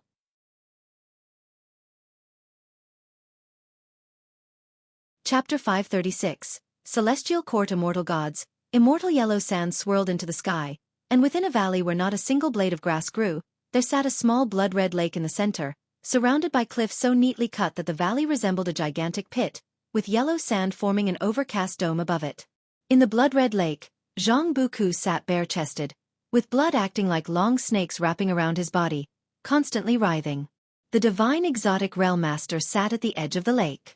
Compared to 2,000 years ago, He seemed like a different person, emaciated to the bone, his eyes lifeless, appearing like a skeleton sitting still. Looking around, one could see numerous corpses, all of which were those of the divine exotic ghost king, each having met a horrific, fierce death. Suddenly, a yellow wind descended from the sky, forming a skull above the blood lake. It was the head of a Buddha statue, ancient and time-worn. It was indeed the head of a Buddha immortal. The Buddha immortal looked down at Jianghu, a strange smile appearing on his face. Jianghu seemed to sense something and opened his eyes. He looked up at the Buddha immortal, his expression calm, not panicked. He asked, "What, you can't resist making a move against me?" The Buddha immortal sneered in response. "You are now considered my disciple, how should you speak to your master?" Jianghu didn't respond, just calmly staring at him. He had stayed here for 2,000 years, enduring torturous pain. His heart had been tempered 1,000 times, and even now, facing death, he would not be flustered. "Indeed, I like your gaze. You are much stronger than these waste ones," the Buddha immortal disdainfully said. The divine exotic realm master at the edge of the lake trembled slightly, yet was unable to raise his head. Source: Web novel. Com. Updated ons. Jianghu merely glanced at him without caring. Jianghu knew that mere verbal concern would not help him. "Why do you think I chose you?" the Buddha immortal suddenly asked. Jianghu looked at him, waiting for his answer. The Buddha immortal seemed not to mind Jianghu's attitude and smiled. "You were meant to die, saved by others, your destiny changed. People like you are numerous, known as life changers. The greater the change in your destiny, the more complex your karma. That means, the higher your cultivation level, you will gradually become an anomaly of the heavenly Tao and even the great Tao. Life changers are destined for a life of hardships. Cultivation is more challenging for you than for others, but you're also more likely to encounter fortuitous opportunities." Meant to die? Jianghu immediately thought of Master Gu. Without Master Gu's rescue, he would have already died. "So I bear such karma, and you choose me. Aren't you afraid of the trouble?" Jianghu asked, staring at the Buddha immortal. The Buddha immortal showed a sly smirk. "Kid, do you aspire to be an immortal god? Your destiny pattern suits well to ascend to the celestial court." "The celestial court?" "Indeed, that is the domain of the immortal gods. They are the true immortal gods, protected by the celestial Tao destiny. As long as the heavenly Tao remains unaltered, they do not perish. They wield the supreme power, ruling over all the great thousand world. The reason the human world has immortal gods is also because of them. However, mortal spirits cannot see them, and they disdain letting mortal spirits behold their true forms." The Buddha immortal spoke in a beguiling tone, the appeal of immortality immense. Even the transformed Jianghu felt emotional turbulence within. Sir, the novel Fire. Net website on Google to access chapters of novels early and in the highest quality. Cultivating for immortality. Isn't it all for longevity? Power does not always come from cultivation level, family background, or a sect, but longevity can only be achieved on one's own. Even though Jianghu had traversed many realms, he had never heard of anyone achieving eternal life. "I too once belonged to the celestial court, but immortality for me turned into a shackle. Thus, I wish to leave. However, the celestial Tao immortal position cannot be left vacant, otherwise the celestial court will not spare me. You are meant to replace me." The Buddha immortal looked at Jianghu seriously, his voice now devoid of mirth. Jianghu asked, "Is it that easy to replace?" The Buddha immortal replied, "The celestial court isn't the sect you imagine it to be. Immortal gods do not often meet one another. Many immortal gods spend their lives confined to one place, never entering the celestial court, not meeting other immortal gods. To even glimpse the celestial precepts is already a great fortune in life." Jianghu understood upon hearing this. The Buddha immortal's status in the celestial court must be very low, so low that hardly anyone pays attention. This realization bittered his heart. Even the lowest existence in the celestial court could bring him endless despair. Such a terrifying place it was, and he felt that stepping into it would lead to endless troubles. According to the Buddha immortal, although the celestial Tao immortal position grants immortality, it also strips one of their freedom. Perhaps the Buddha immortal could only guard this realm. If he had to stay in this sandy world forever, He could not accept it. Seeing Zhang Buku fall into despair, the Buddha Immortal continued, "Only by accepting the celestial Tao immortal position will I give that fellow a chance to live. He can't hold on much longer." Upon hearing this, Zhang Buku turned to look at the divine exotic realm master, his eyebrows slightly furrowed. The Buddha Immortal flew upwards, his voice following him down. "Becoming an immortal god, although you lose your freedom, you still have hope. If you die, there is no hope at all." His voice gradually faded, and his figure soon disappeared into the sands. Zhang Buku stared at the divine exotic realm master, his heart tormented. He owed a debt of gratitude to the divine exotic realm master and could not ignore it. But if he lost his freedom, he could never see Master Gu, Liya again. How long could the non-immortal Master Gu, Liya live? Zhang Buku felt anguished, struggling to make a decision. Meanwhile, in the sands, the Buddha Immortal was still observing Zhang Buku's reaction. He showed a sinister and cold smile, murmuring softly, "Want to become an immortal? Are you worthy? If I don't break your Tao heart, how can I take possession of you?" Suddenly, he felt his head pressed by a palm, making his eyes widen in horror as he discovered he couldn't move, nor could he even project his divine sense. In that moment, his senses failed him. He couldn't see what was above him, nor could he mobilize the mana within his body. "Who is it?" The Buddha Immortal bit back his fear and asked through gritted teeth. He felt an extremely powerful force of karma around him, isolating him. Now, even if he roared exhaustingly, Zhang Buku wouldn't hear or even see him. Many speculations fluttered through the Buddha Immortal's mind. Whoever was suppressing him was definitely above an innate golden immortal. An existence above an innate golden immortal was not someone he could afford to provoke. Since you know he is a life-changer, why didn't you think more about who changed his destiny for him? A raspy voice reached the Buddha Immortal's ears, making his head tremble. It was for Zhang Buku. How could this child have such a significant backing? The Buddha Immortal immediately said, "Senior, it is my mistake. I am blind to the truth and could not calculate this karma. I am willing to let him go." "Just let him go? I pass all your abilities to him, and do not let him know of my existence." "All right. No problem." The Buddha Immortal agreed without hesitation, feeling that if he said no, he would be obliterated instantly. "Ming soon, if you find any errors, ads pop up, ads redirect, broken links, non-standard content, etc. Please let us know report so we can fix it as soon as possible."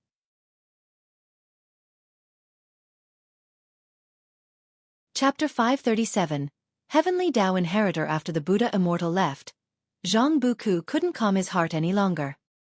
He continued to cultivate in the Blood Lake, but his mind was constantly making a choice. 3 days later, Zhang Buku made a decision. He could only apologize to Master Gu in his heart, unable to repay his kindness. "Buddha Immortal, come out. I agree to your terms. Release him now." Zhang Buku gritted his teeth as he spoke, feeling that repaying Master Gu's kindness was an eternity away, yet the chance to save the divine exotic realm master was right before his eyes. As his words fell, a gust of wind descended from the sky, and the Buddha Immortal immediately appeared before Zhang Buku.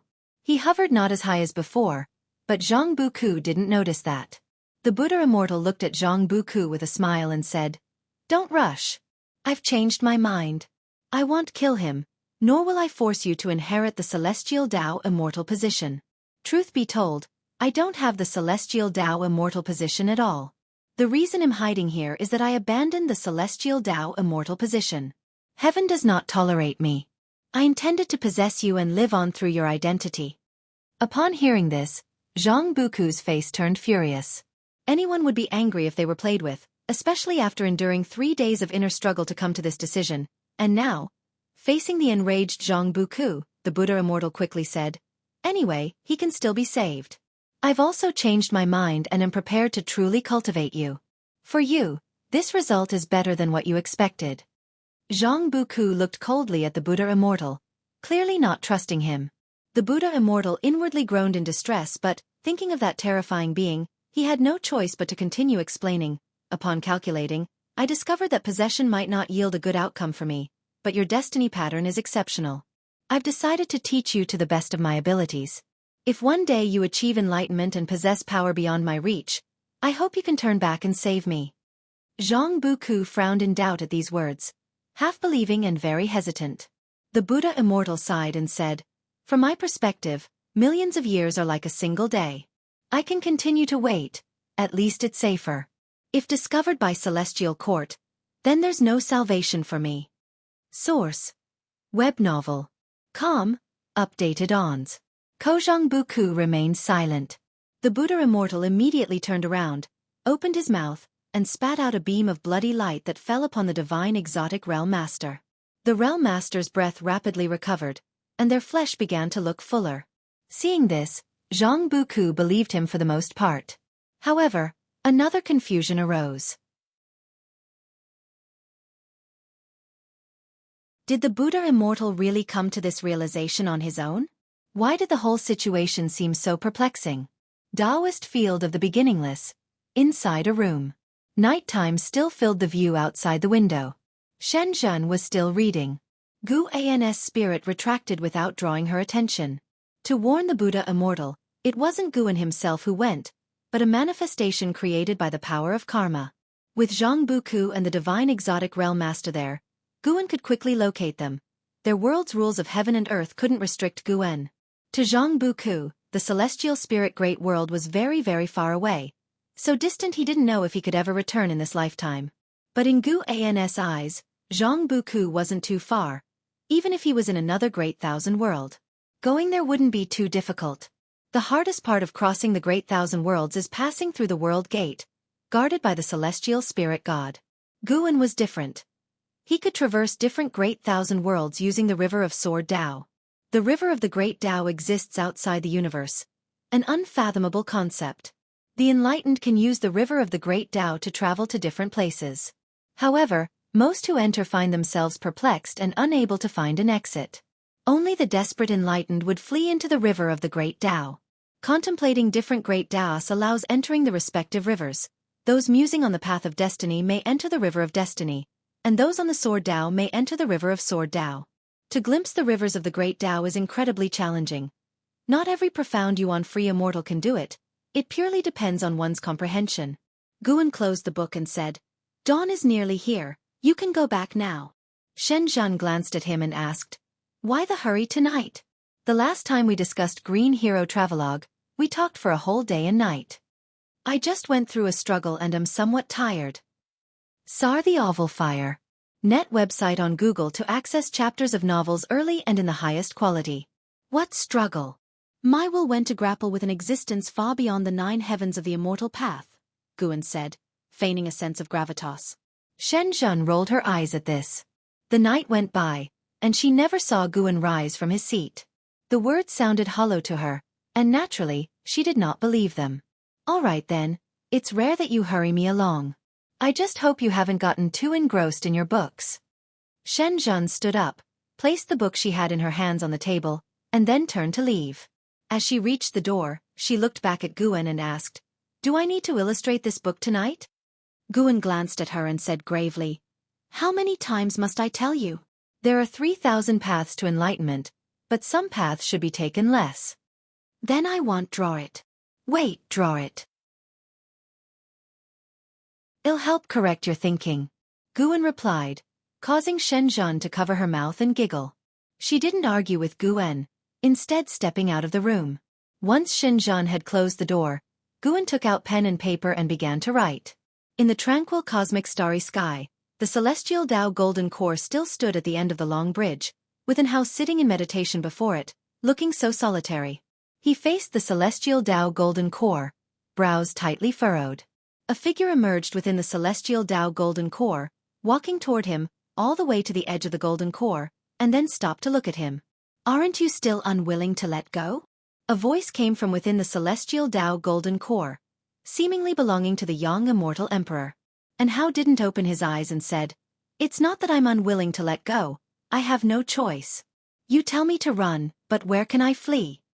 The river of great Tao is one way out. I am still far from the river of great Tao, and moreover, there are people here I cannot abandon." How foolish!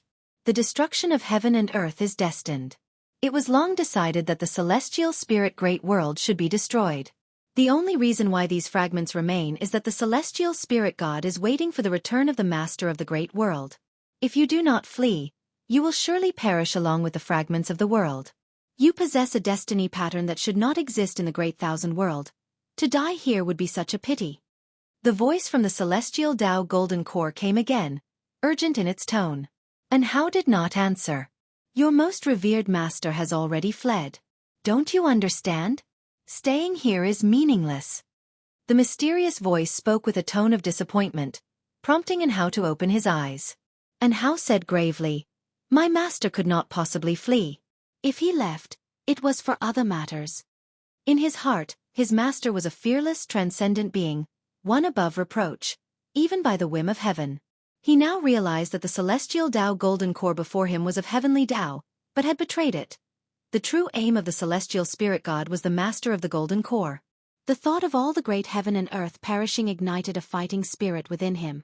He wasn't afraid, nor uneasy, nor even angry. What he had was anticipation. He wanted to make a move amid the destruction, to save the situation from disaster. He sought to be the savior, just like the supporting Tao sword venerable of old, who always managed to turn the tide at the critical moment and save all living beings. He, too, yearned for such a moment. Even if it meant death, he felt it would be worth it. Enough, since that is the case. I shall give you a chance. Other figures began to appear inside the celestial Tao golden core, walking from the depths, more and more of them. As Anhao saw this scene unfold, his brows furrowed deeply. He did not rise but waited instead. They are all the heavenly Tao inheritors of past generations. Though they have died, their power can be bestowed upon you. You shall be our last chance. Hearing these words, Anhao's pupils gradually turned gold, just like the celestial Tao golden core, exuding the majesty of heavenly Tao. If you find any errors, ads pop up, ads redirect, broken links, non-standard content, etc., please let us know. Report so we can fix it as soon as possible.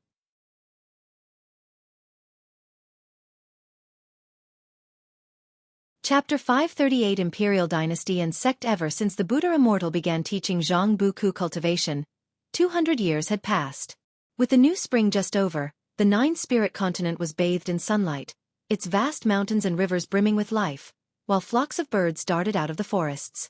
Atop a large tree, Guan leaned against the trunk as he opened his attribute panel to check. Name, Guan. Lifespan, 9, 045/77, 189, 605, 409. Physique, primordial infinite body.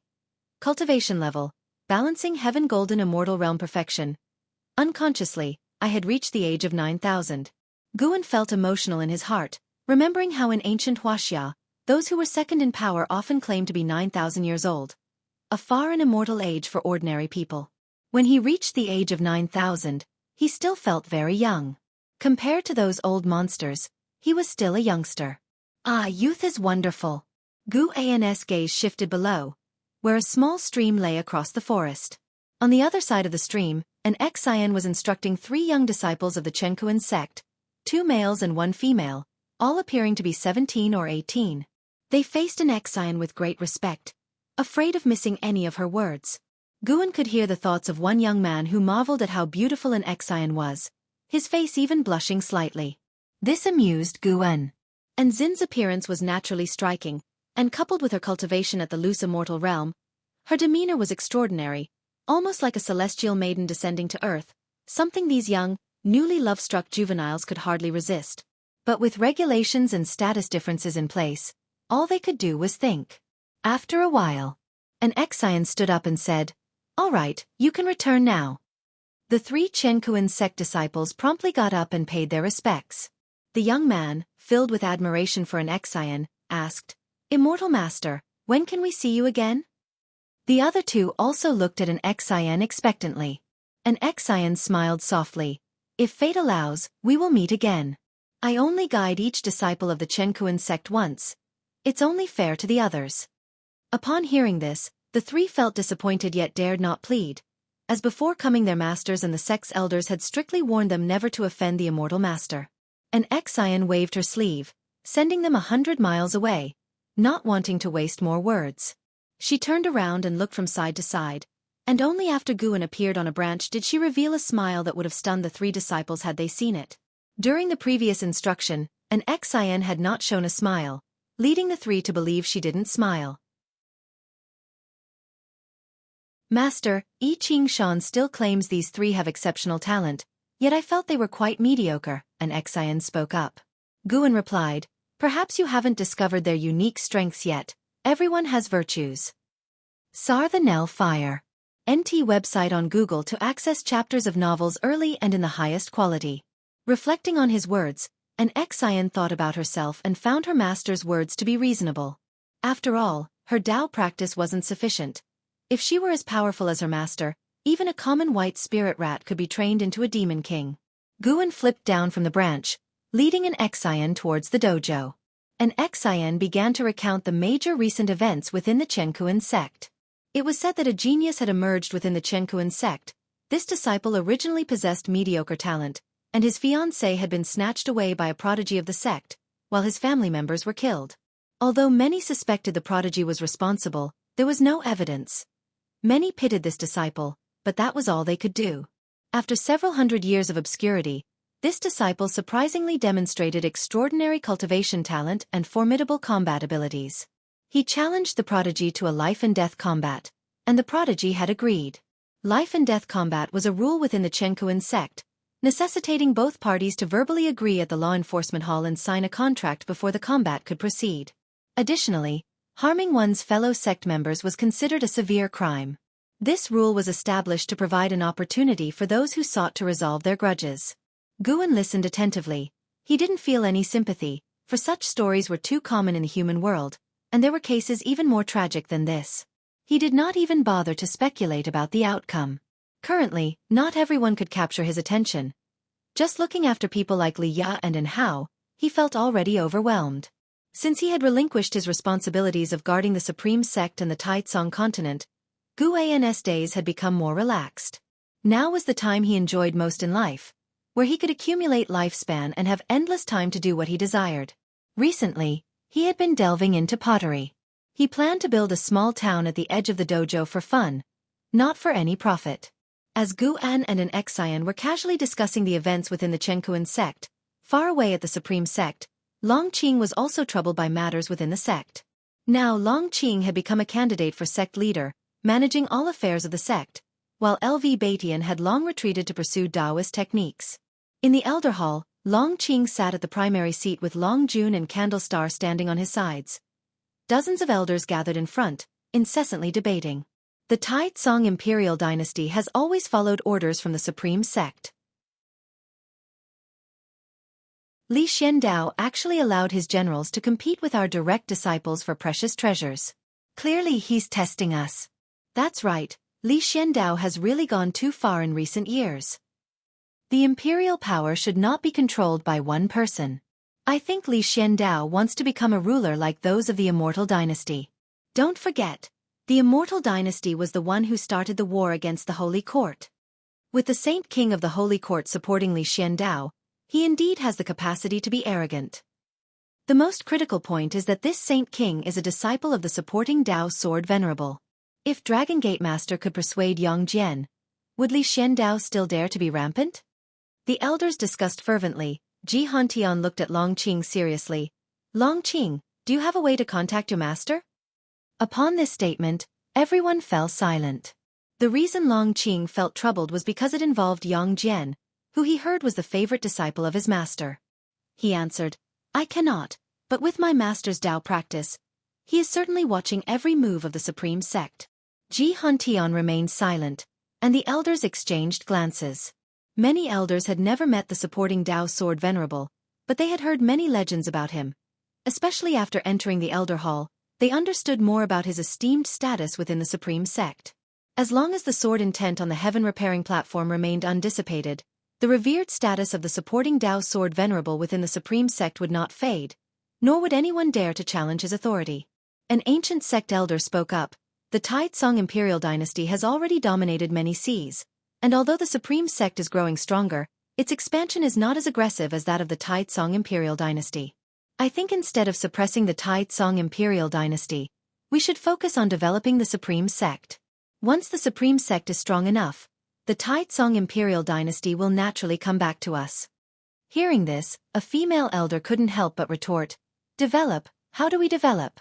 We are a sect, and our disciples' main duty is cultivation, not territorial expansion, plus we claim to adhere to the righteous Tao and must not plunder."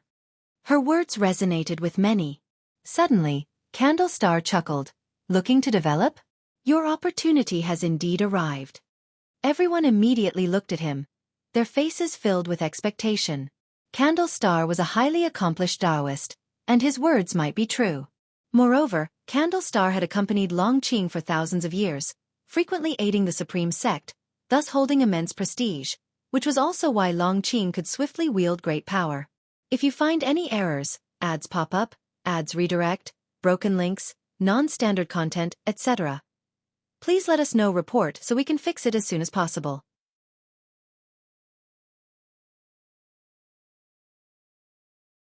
Chapter 539, Celestial Spirit's End, Invincible Power. Jihantian looked at Candlestar and asked respectfully, "I hope the senior can enlighten us.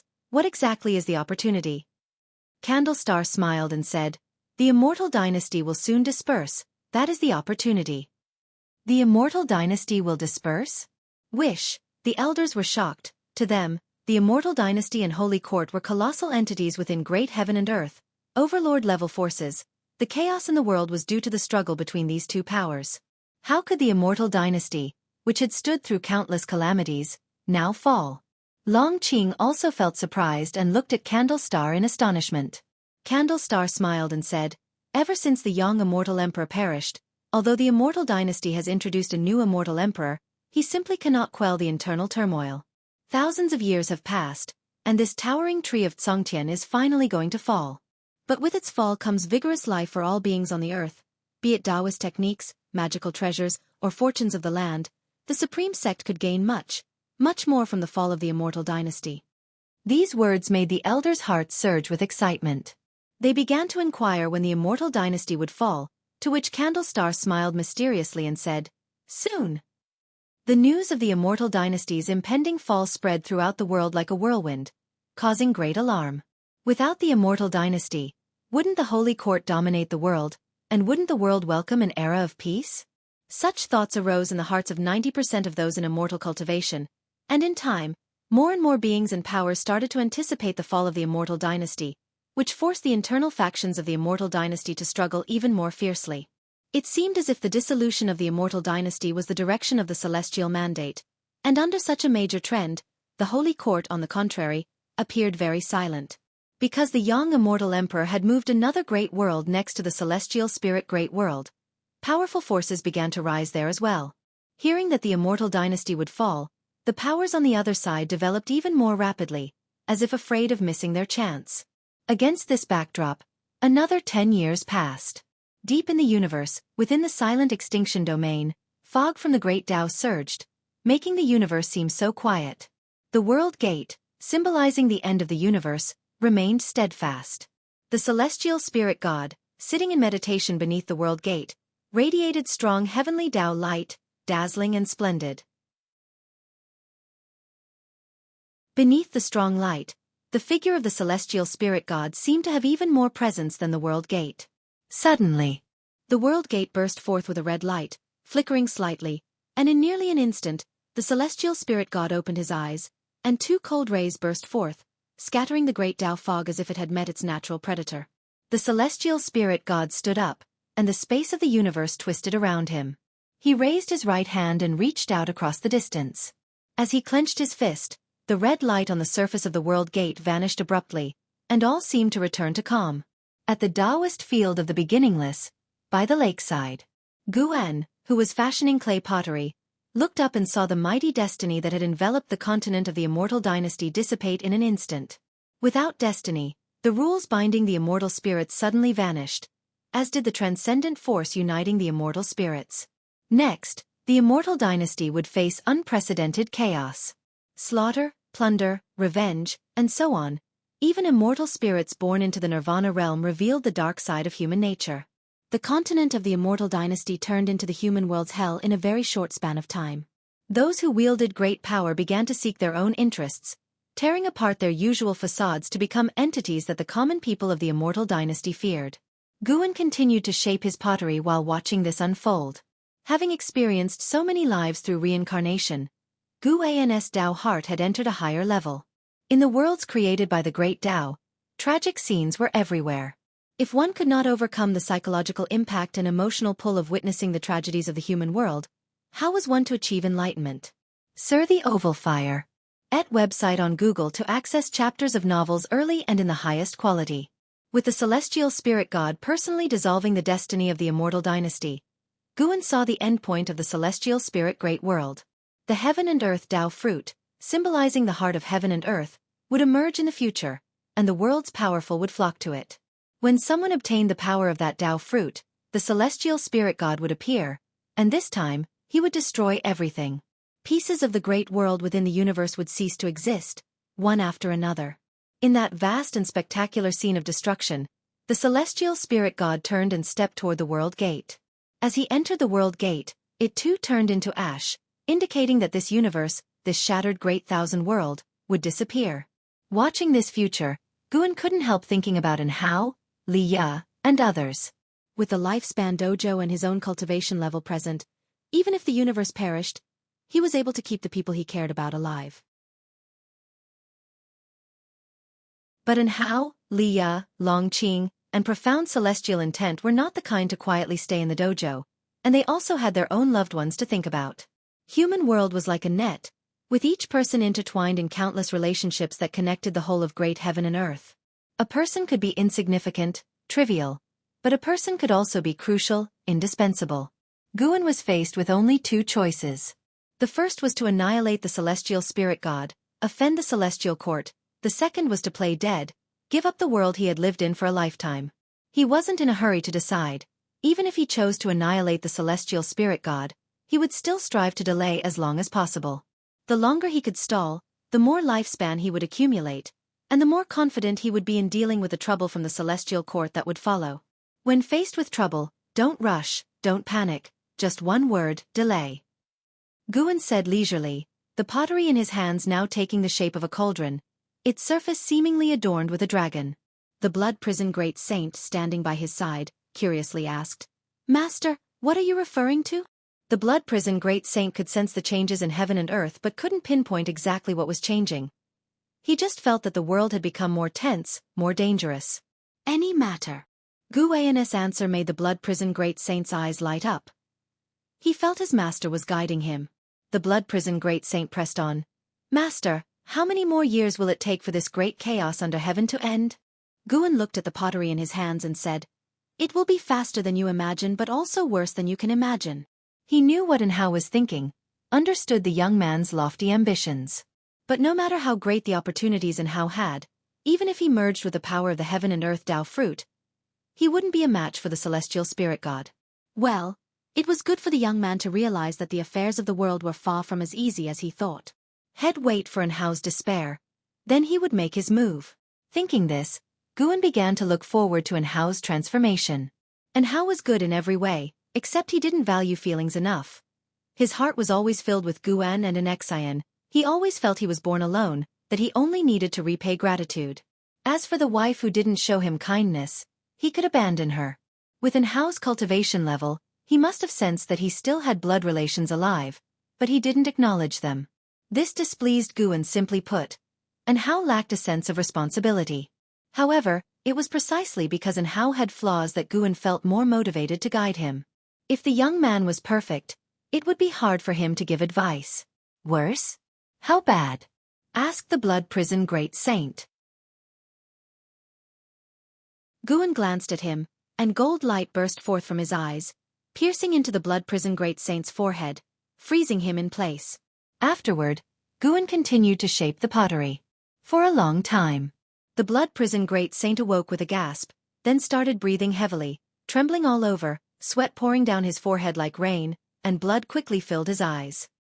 He looked at Guan in fear and asked, Master, who exactly was that figure? The celestial spirit god. Because it was inside the dojo, which isolated cause and effect, Guan wasn't afraid of being discovered by the celestial spirit god. After hearing this, the blood prison great saint memorized the name, looking at Guan, wanting to say more but hesitating. The might of the celestial spirit god had deeply shaken him. He hadn't imagined someone could be so powerful. The vastness of the celestial spirit great world was turned into dust by the celestial spirit god in an instant. Not just the celestial spirit great world, but countless other worlds too were destroyed. The blood prison great saint wanted to ask Guan who was stronger between him and the celestial spirit god but was afraid of offending him. Although the blood prison great saint held Guan in the utmost awe, after witnessing the strength of the celestial spirit god, it was hard to believe again that Guan was invincible. If you find any errors, ads pop up, ads redirect, broken links, non-standard content, etc., please let us know report so we can fix it as soon as possible.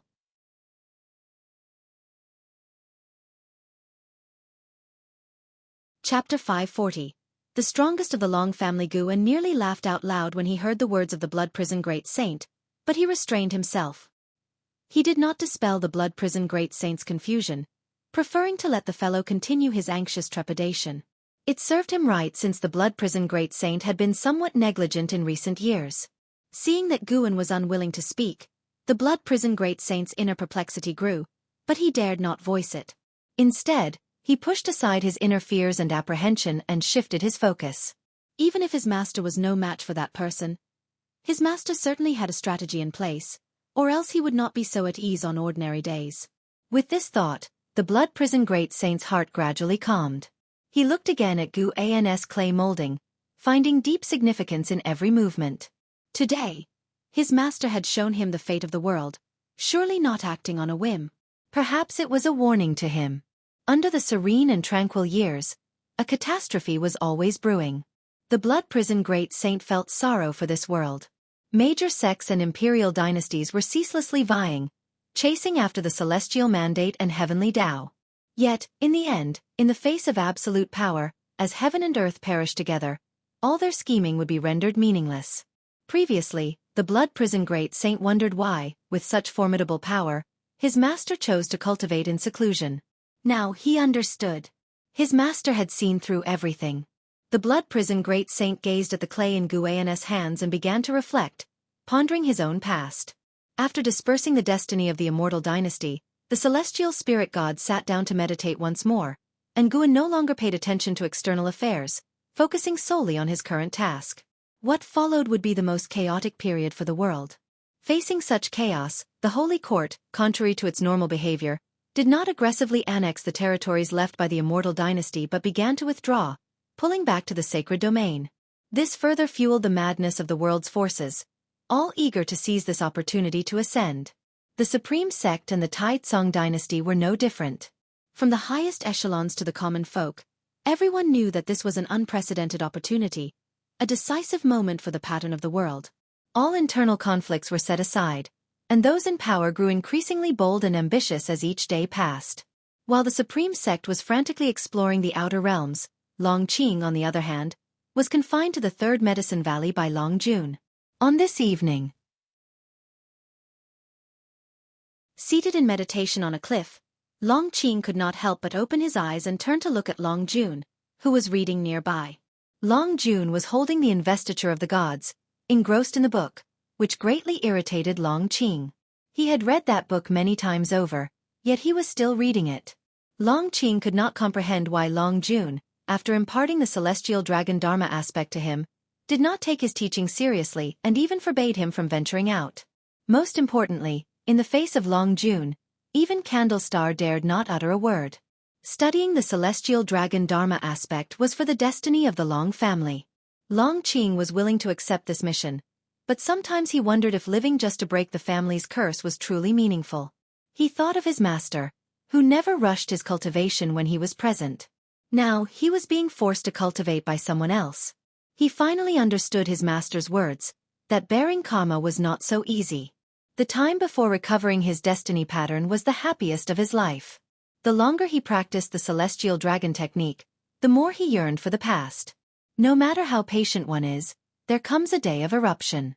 Longqing was about to burst, and he couldn't help but say, "With the world in such turmoil, do you think the battle court will still come as you said?" Longjun, without even lifting his head, said, "It has already arrived. It's in the Holy Court." Longqing frowned and asked, Then why haven't they made their move? Killing you would be acting on behalf of the battle court. But this world holds opportunities they cannot resist. That's also why I chose to come to this era. Right now I can do a lot.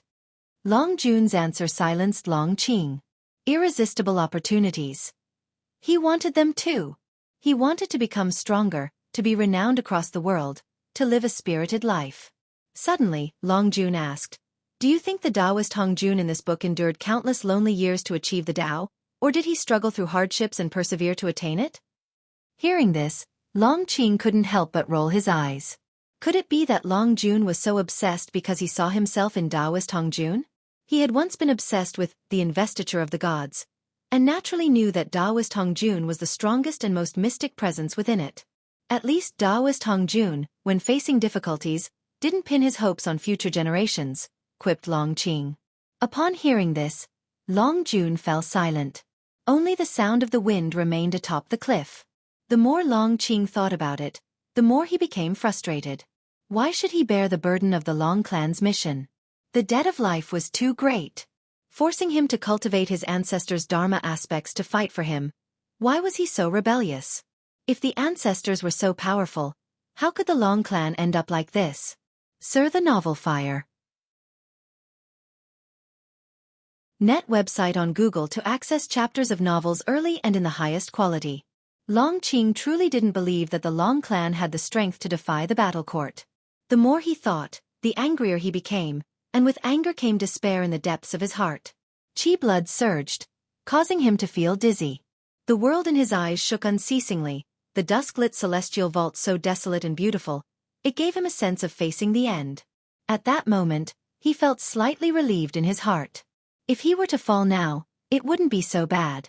If life was for death, then why not die earlier? Long Qing gradually lost control of his body, beginning to topple to the side. A hand caught his head, preventing him from falling.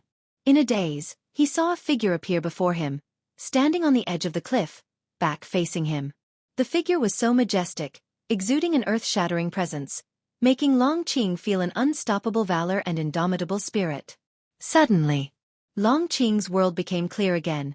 He quickly regained his senses and control over his body, sitting up to find the figure before him gone, as if it were an illusion.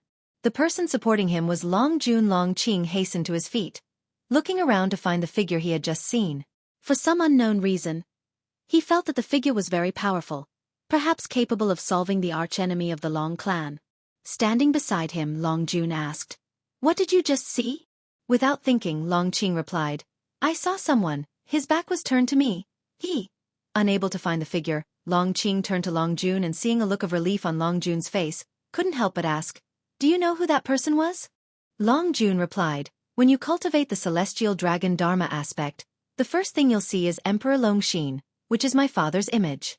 Actually, to cultivate the celestial dragon dharma aspect, you need intense emotional stimulation, so I didn't give you specific guidance. I wanted to wait for you to initiate it first." Emperor Long Xin. Long Qing murmured to himself, the figure from before reflected in his eyes. Long Jun eyed him and said, "Actually, the Long clan is very strong. Many died from accidents or passed away prematurely. If the Long clan were so weak against the battle court, they wouldn't have pressed us so relentlessly." These words eased the resentment in Long Qing's heart significantly. Long Qing couldn't help asking, "Is Emperor Long Xin the strongest of our Long clan?" Long Jun shook his head and said, "The most powerful feature of the celestial dragon dharma aspect is that the ancestors you summon might reveal the limits of their strength because different people will summon ancestors of different strengths when they cultivate the celestial dragon dharma aspect. If you can summon my son, we will have even more hope. Of course, if you could summon all of the Long family members, that would be the most hopeful moment." Long Qing frowned and asked, "Are you sure your son is stronger than Emperor Long Xin?" He could not forget the figure of Emperor Long Xin, so unbeatable. He did not believe any other member of the Long family could be stronger than Emperor Long Xin. If you find any errors, ads pop up, ads redirect, broken links, non-standard content, etc., please let us know. Report so we can fix it as soon as possible.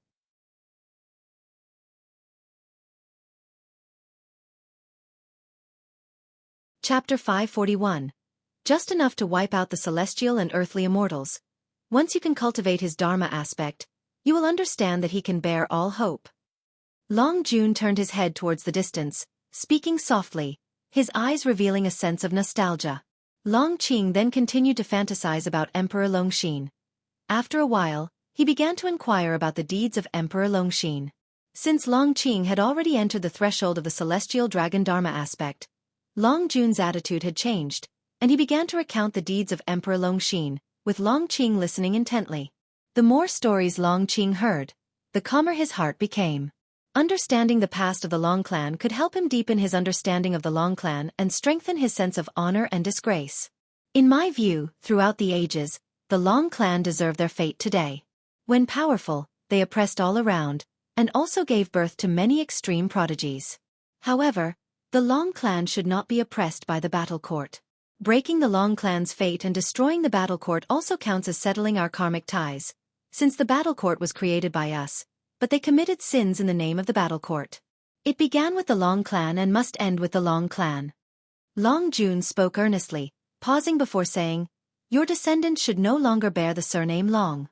Upon hearing this, Long Qing did not shake his head in denial. He was still immersed in the stories of Emperor Longxin. Though he had only seen the back of Emperor Longxin, Long Qing was instantly awed by him, developing a strong sense of adoration. He began to look forward to the celestial dragon Dharma aspect. At least once he had mastered the celestial dragon Dharma aspect, he could witness the elegance of Emperor Longxin. 100 years later, the human world was a new landscape. The nine-spirit continent was finally entangled in the maelstrom of great chaos, with more and more great cultivators fleeing into this continent, causing the winds and clouds of the continent to surge. On the edge of the continent, on a beach, two women descended from the sky and upon landing, they quickly sat down to start cultivating energy. One of them, dressed in green with delicate makeup, only her hair was slightly messy, while the other, dressed in white and even more beautiful, resembled a fairy of the human world, but her face was completely pale, clearly having sustained serious injuries. The green-clad woman opened her eyes and looked at the white-clad woman, asking, "Sister, are we safe here?" The white-clad woman, named Li Xuanyu, slowly opened her eyes, turned her head towards the distance, and said faintly, "Hard to say." The green-clad woman, named Tang Kai, furrowed her brows upon hearing Li Xuanyu's words and sighed heavily. "How much longer must we run, and how can Li Ya find us?" Tang Kai asked anxiously. Li Xuanyu did not answer. She closed her eyes again to continue healing. Seeing this, Tang Kai also closed her eyes to heal. Time quickly passed. About an hour later, suddenly a strong wind blew from the end of the ocean, startling both women into opening their eyes. "Let's go, it seems they don't plan to let us go," Li Xuanyu said as she stood up, her figure trembling, almost falling, but Tang Kai promptly supported her. Without delay, Tang Kai summoned a magical treasure and helped Li Xuanyu to fly deeper into the continent. Sir the Novel Fire, net website on Google to access chapters of novels early and in the highest quality.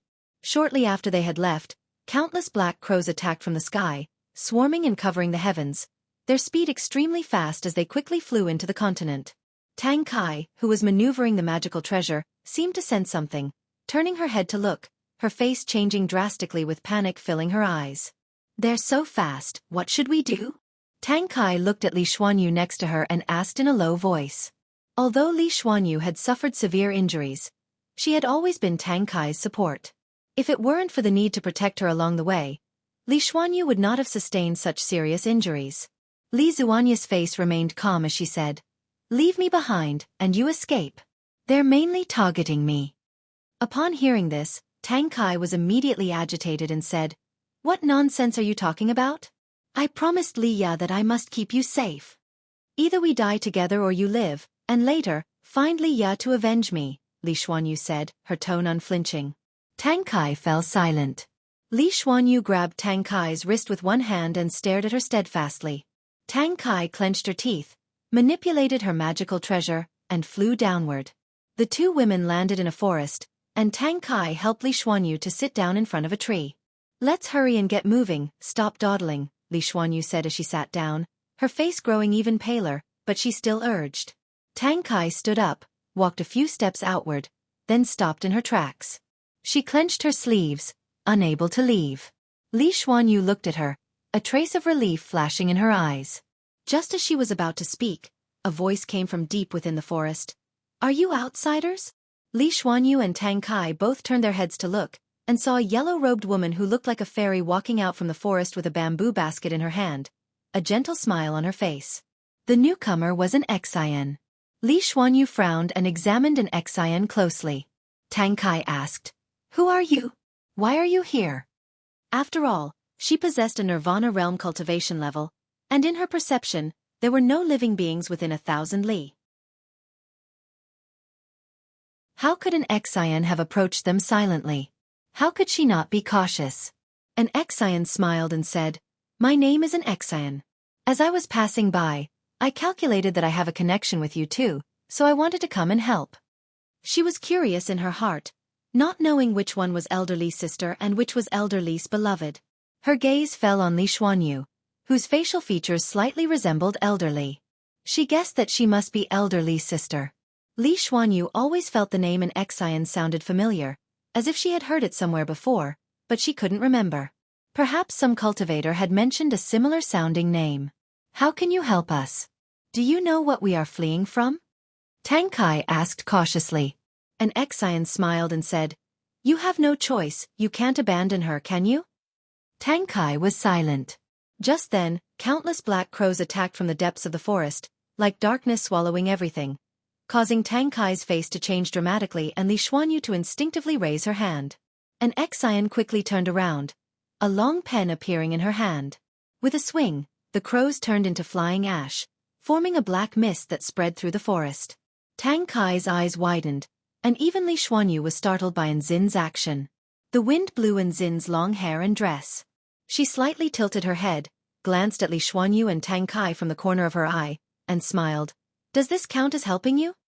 Tang Kai said dazedly, "It counts, but the real pursuers are still behind us." An Xian asked, "What realm is he in?" "Heaven and earth flying immortal realm." "It's a coincidence. The pen in my hand is just enough to extinguish a celestial and earthly immortal." An Xian raised the fate pen in her hand, smiling triumphantly. Sunlight poured through the gaps in the leaves, casting light on her, making her appear so exceptional in Tang Kai's eyes. Such a demeanor she had only seen in Liya before, which was an absolute confidence that any trouble could be solved. Even Li Xuanyu had to admit that an Xian truly possessed a convincing aura. She suddenly remembered, she had heard the name an Xian before, apparently from Liya, but why she brought up the name still wasn't clear, as it was a matter from long ago. If this woman knew Liya, then she could be trusted. An Xian put away her pen, then turned and smiled. "Come with me. I'll take you to a place to heal. It's your first time on the Nine-Spirit continent, right? You can stay here for a while. Perhaps you will find some serendipity." Tang Kai hurriedly gave her thanks and asked, "Senior, why do you want to help us?" She couldn't be at ease without asking. An Xian blinked and said, "I know Liya, is that enough?" Upon hearing this, Tang Kai did not show joy, instead, suspicion appeared in her eyes. "If you find any errors, ads pop up, ads redirect, broken links, non-standard content, etc., please let us know report so we can fix it as soon as possible."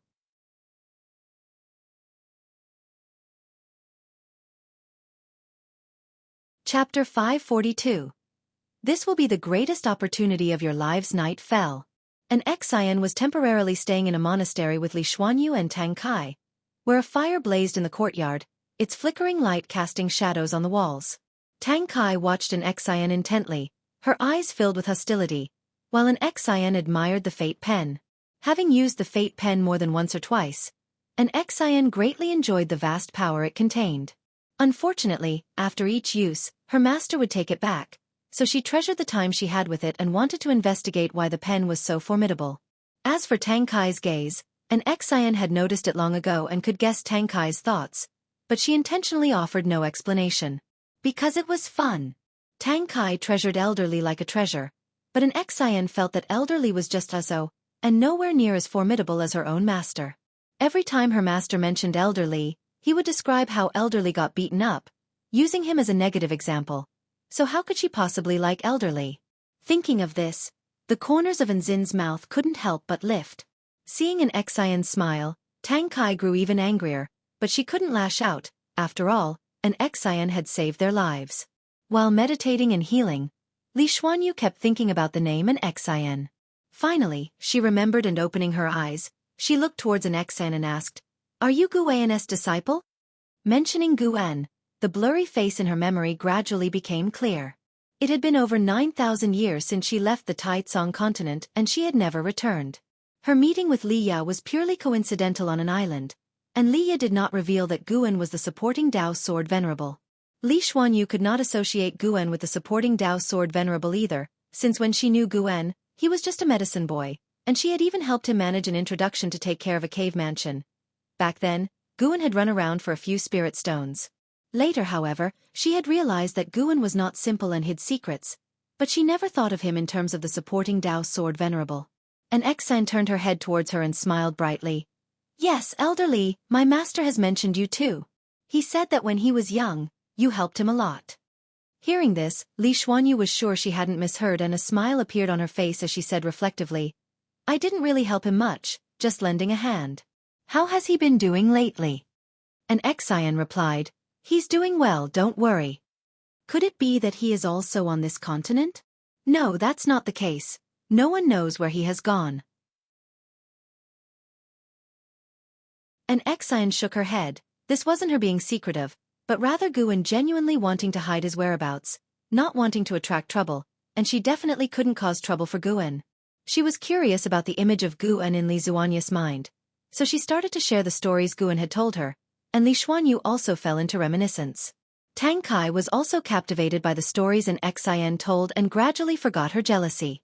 Hearing that Gu An was Li Ya's junior brother, Tang Kai grew even more interested, as she was very curious about everything related to Li Ya, but unfortunately, before she could learn more about Li Ya, she had parted ways with him. The stories an Xian told were those Gu An had shared with her. They might have seemed mundane, but on such a night, they brought Li Xuanyu and Tang Kai a sense of warmth and a touch of happiness. In Li Xuanyu's mind, Gu An also gradually became clearer, and the old memories surfaced. Remembering how reserved Gu An had been in front of her, a smile also appeared on her face. Over 9,000 years had passed, and many old acquaintances were buried in the earth, but Gu An was still alive, and she was genuinely happy, and surprised that Gu An could teach such a disciple. A millennium passes just like a flicker in the human world. 9,000 years brought about such great changes.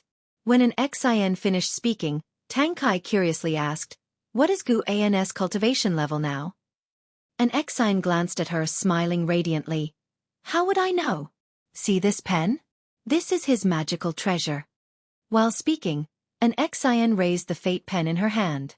Li Xuanyu and Tang Kai both looked towards the fate pen in Nzin's hand, unable to forget the sight of an Xian wielding the pen to eradicate a group of demons.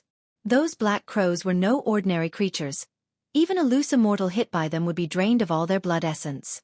Just as an Xian was showing off the fate pen, Gu An, who was far away in the Taoist field of the beginningless, lay reading a book while listening to their conversation. "Senior Sister Li, it really has been many years." Gu An lay on a chair, a book in his hands, the corners of his mouth slightly upturned. That Li Xuanyu and Tang Kai were able to come to the Nine-Spirit Continent was due to his guidance, using celestial signs to bring them to the Nine-Spirit Continent coincidentally, and along the way, their survival from numerous brushes with death also had Gu An's secret assistance. Back then, Li Xuanyu indeed had helped Gu An, so if he could lend a hand with just a simple effort, he naturally would not be stingy. Helping Li Xuanyu was also for Li Ya's sake. With Li Ya's own sister and future wife in danger, how could he not rescue them? The reason he led the two women to the Nine-Spirit Continent was because a great catastrophe was about to come outside, and only on the Nine-Spirit Continent would they be completely safe. Gu An closed his book and shut his eyes, lazily saying, "After you finish your act, I take the stage, and the heroes of the world take turns, but who can really see through how deep the waters of this world are? Celestial Spirit God, I look forward to clashing with you." His voice echoed only within the room. He was speaking to himself. Amidst the mountains, Li Xuanyu and Tang Kai stood on a slope, looking at the magnificent scene ahead. Both women remained silent. Sir the Novel Fire. NT website on Google to access chapters of novels early and in the highest quality. Following their gaze, in front of the mountains appeared a gigantic chasm, stretching to the ends of heaven and earth, the mountains on either side too, had been pierced, as if a dragon comparable in size to the mountains had rolled over them, leaving behind this broken landscape. An Xian descended from the sky, casually playing with the fate pen. She chuckled. Celestial and earthly immortals are just this, huh?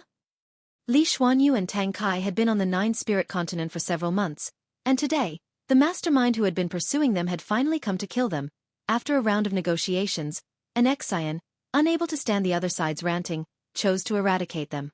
Tang Kai opened her mouth, but found herself unable to speak. The supreme great power that was the cause of her despair, just like that, was dead? Li Xuanyu looked at the fate pen with a complex expression in her eyes. Is Guan's cultivation level now at least higher than the heaven and earth flying immortal realm? She couldn't understand. She felt that her own adventures were numerous, and in her view, only Li Ya's growth rate was faster than hers. In fact, she always believed she was second to none. But what she witnessed today overturned her understanding. She felt that her peers couldn't possibly possess such power, let alone slaughtering celestial and earthly immortals.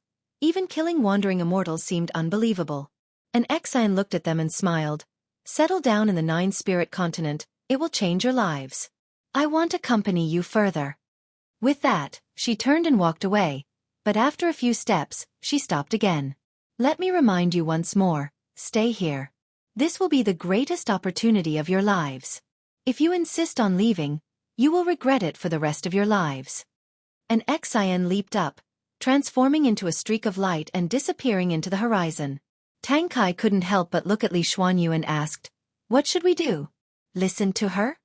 Li Xuanyu looked in the direction an Xian had left and asked, "Do you want to have cultivation like hers, to stand shoulder to shoulder with Li Yao in the future, rather than always chasing behind him?" These words stunned Tang Kai. If you find any errors, ads pop up, ads redirect, broken links, non-standard content, etc., please let us know. Report so we can fix it as soon as possible.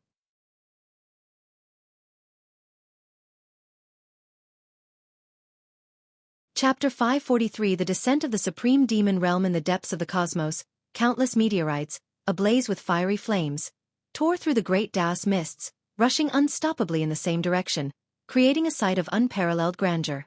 The appearance of this group of meteorites alarmed the mighty beings within the universe, as countless divine senses reached out toward them. Upon an unmoving meteorite, Wuxia from Human World Peak was meditating in this area. He suddenly opened his eyes and was immediately startled by the swarm of meteorites approaching from the depths of the universe. He could feel the powerful forces contained within those meteorites, which even instinctively made him feel fearful. He immediately cast a spell to form a barrier, concealing himself. Soon, meteorites skimmed over him, their terrifying force causing the meteorite beneath him to tremble.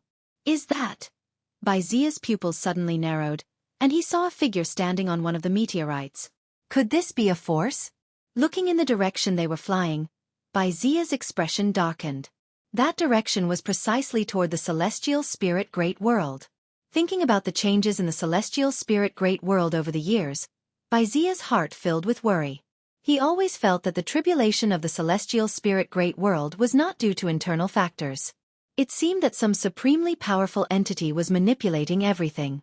The death of Yang Immortal Emperor was the best proof. After all the meteorites disappeared into the darkness, Wuxia hesitated for a moment, then finally flew in the opposite direction. He chose to preserve himself. At the same time, in the celestial spirit great world, beings of high realm also sensed the threat from beyond heaven. In the third Medicine Valley, Long Jun stood on the cliff, gazing up at the celestial vault, his expression serene.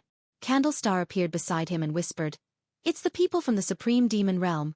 I sense the aura of the Supreme Demon Emperor, their current leader." "Such a vast scheme," Long Jun murmured. "They want to eliminate every thorn in their side. The destiny of the heavenly Tao has changed." "Changed? What do you mean?" Candlestar asked, confused. Long Jun answered, "The future I saw has already altered. At the very least, the Supreme Demon Realm should not have appeared." Hearing this, Candlestar furrowed his brows. In his eyes, Long Jun's cultivation level was profound.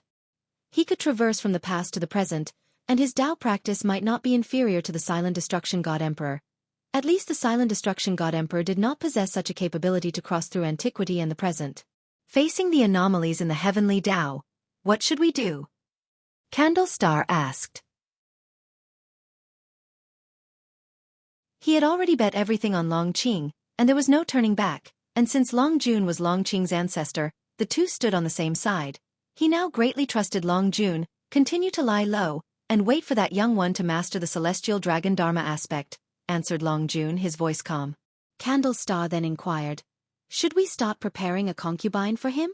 It can begin now, after all. I cannot see the upcoming situation clearly either. It's better to be prepared earlier. Good. I will start the selection process. At the boundless mountain range, Liya and Sword Annihilation Ancestor reached the edge of the forest, looking out over the magnificent mountains ahead. Liya turned and looked at Sword Annihilation Ancestor, asking, Master, did you feel it? Sword Annihilation Ancestor furrowed his brows tightly and replied, it's the aura of the supreme demon realm. Their goal is to devour great heaven and earth, and now they dare set their sights on the celestial spirit great world. There must be something fishy behind this. The supreme demon realm? Are they formidable? Liya asked curiously. Sword Annihilation Ancestor began to describe the supreme demon realm. The supreme demon realm was born before the shattering of the celestial spirit great world. They once were an overlord-level power in a great world. After the shattering of the great world, they founded the supreme demon realm, building various demon cities to invade the great heaven and earth, refining magical treasures with the power of the great world, and transforming the blood sacrifices of all living beings into their own Tao practice. Even the heavenly demon within the silent extinction domain seems negligible compared to the supreme demon realm. Listening to the power and style of the supreme demon realm, Liya also felt worried. Such demon race forces descending upon the celestial spirit great world were definitely not benevolent. Sword Annihilation Ancestor looked at Liya and said, I will pass on to you one last divine skill. After this, I truly have to leave. The two had parted several times, and each time Liya faced peril, Sword Annihilation Ancestor always couldn't help but intervene. This time, Sword Annihilation Ancestor spoke earnestly, making Liya feel his determination. Liya couldn't help but ask, Master, where are you going? To the place from whence I came. Sword Annihilation Ancestor answered calmly. What about the cause and effect you spoke of earlier? How should I handle it?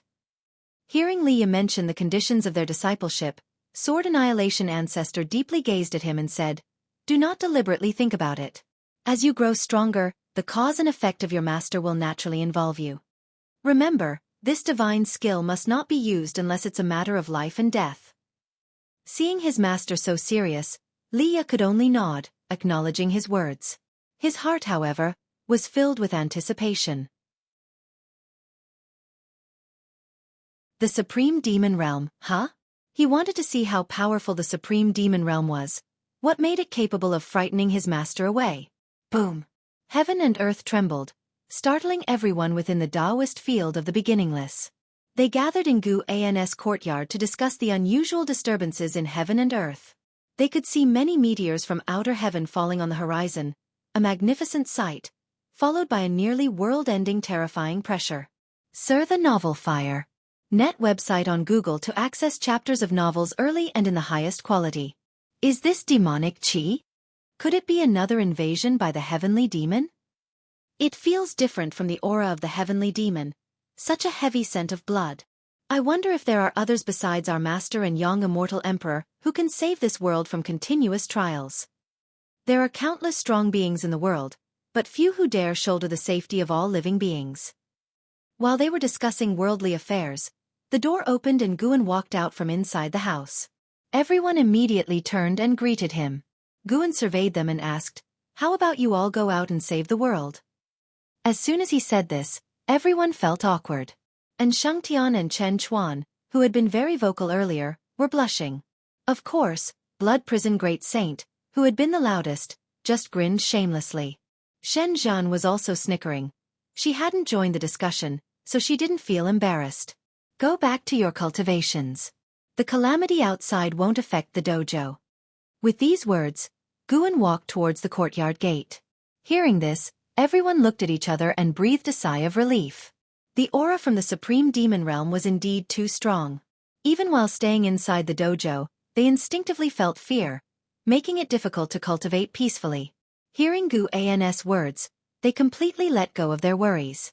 The oppression from the supreme demon realm was far less than their trust in Gu, and Shenzhen quickly caught up with Gu's steps.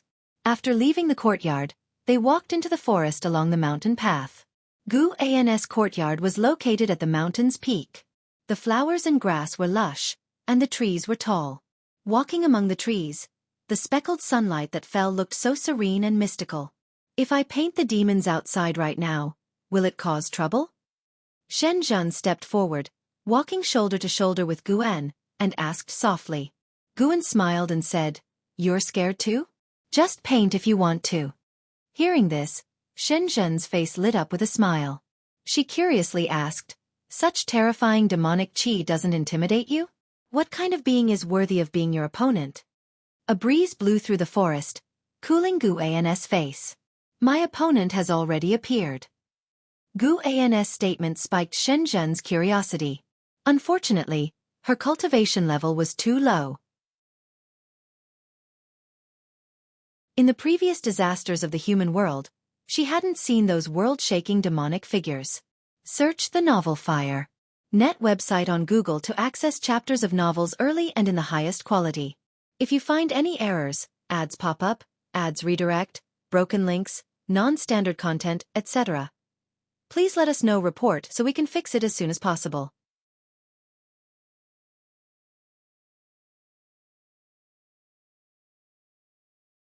Chapter 544. Neither god nor demon. Dark clouds churned, and thunder rumbled incessantly as the vast ocean rose in angry waves, and heavy rain scattered with the wind.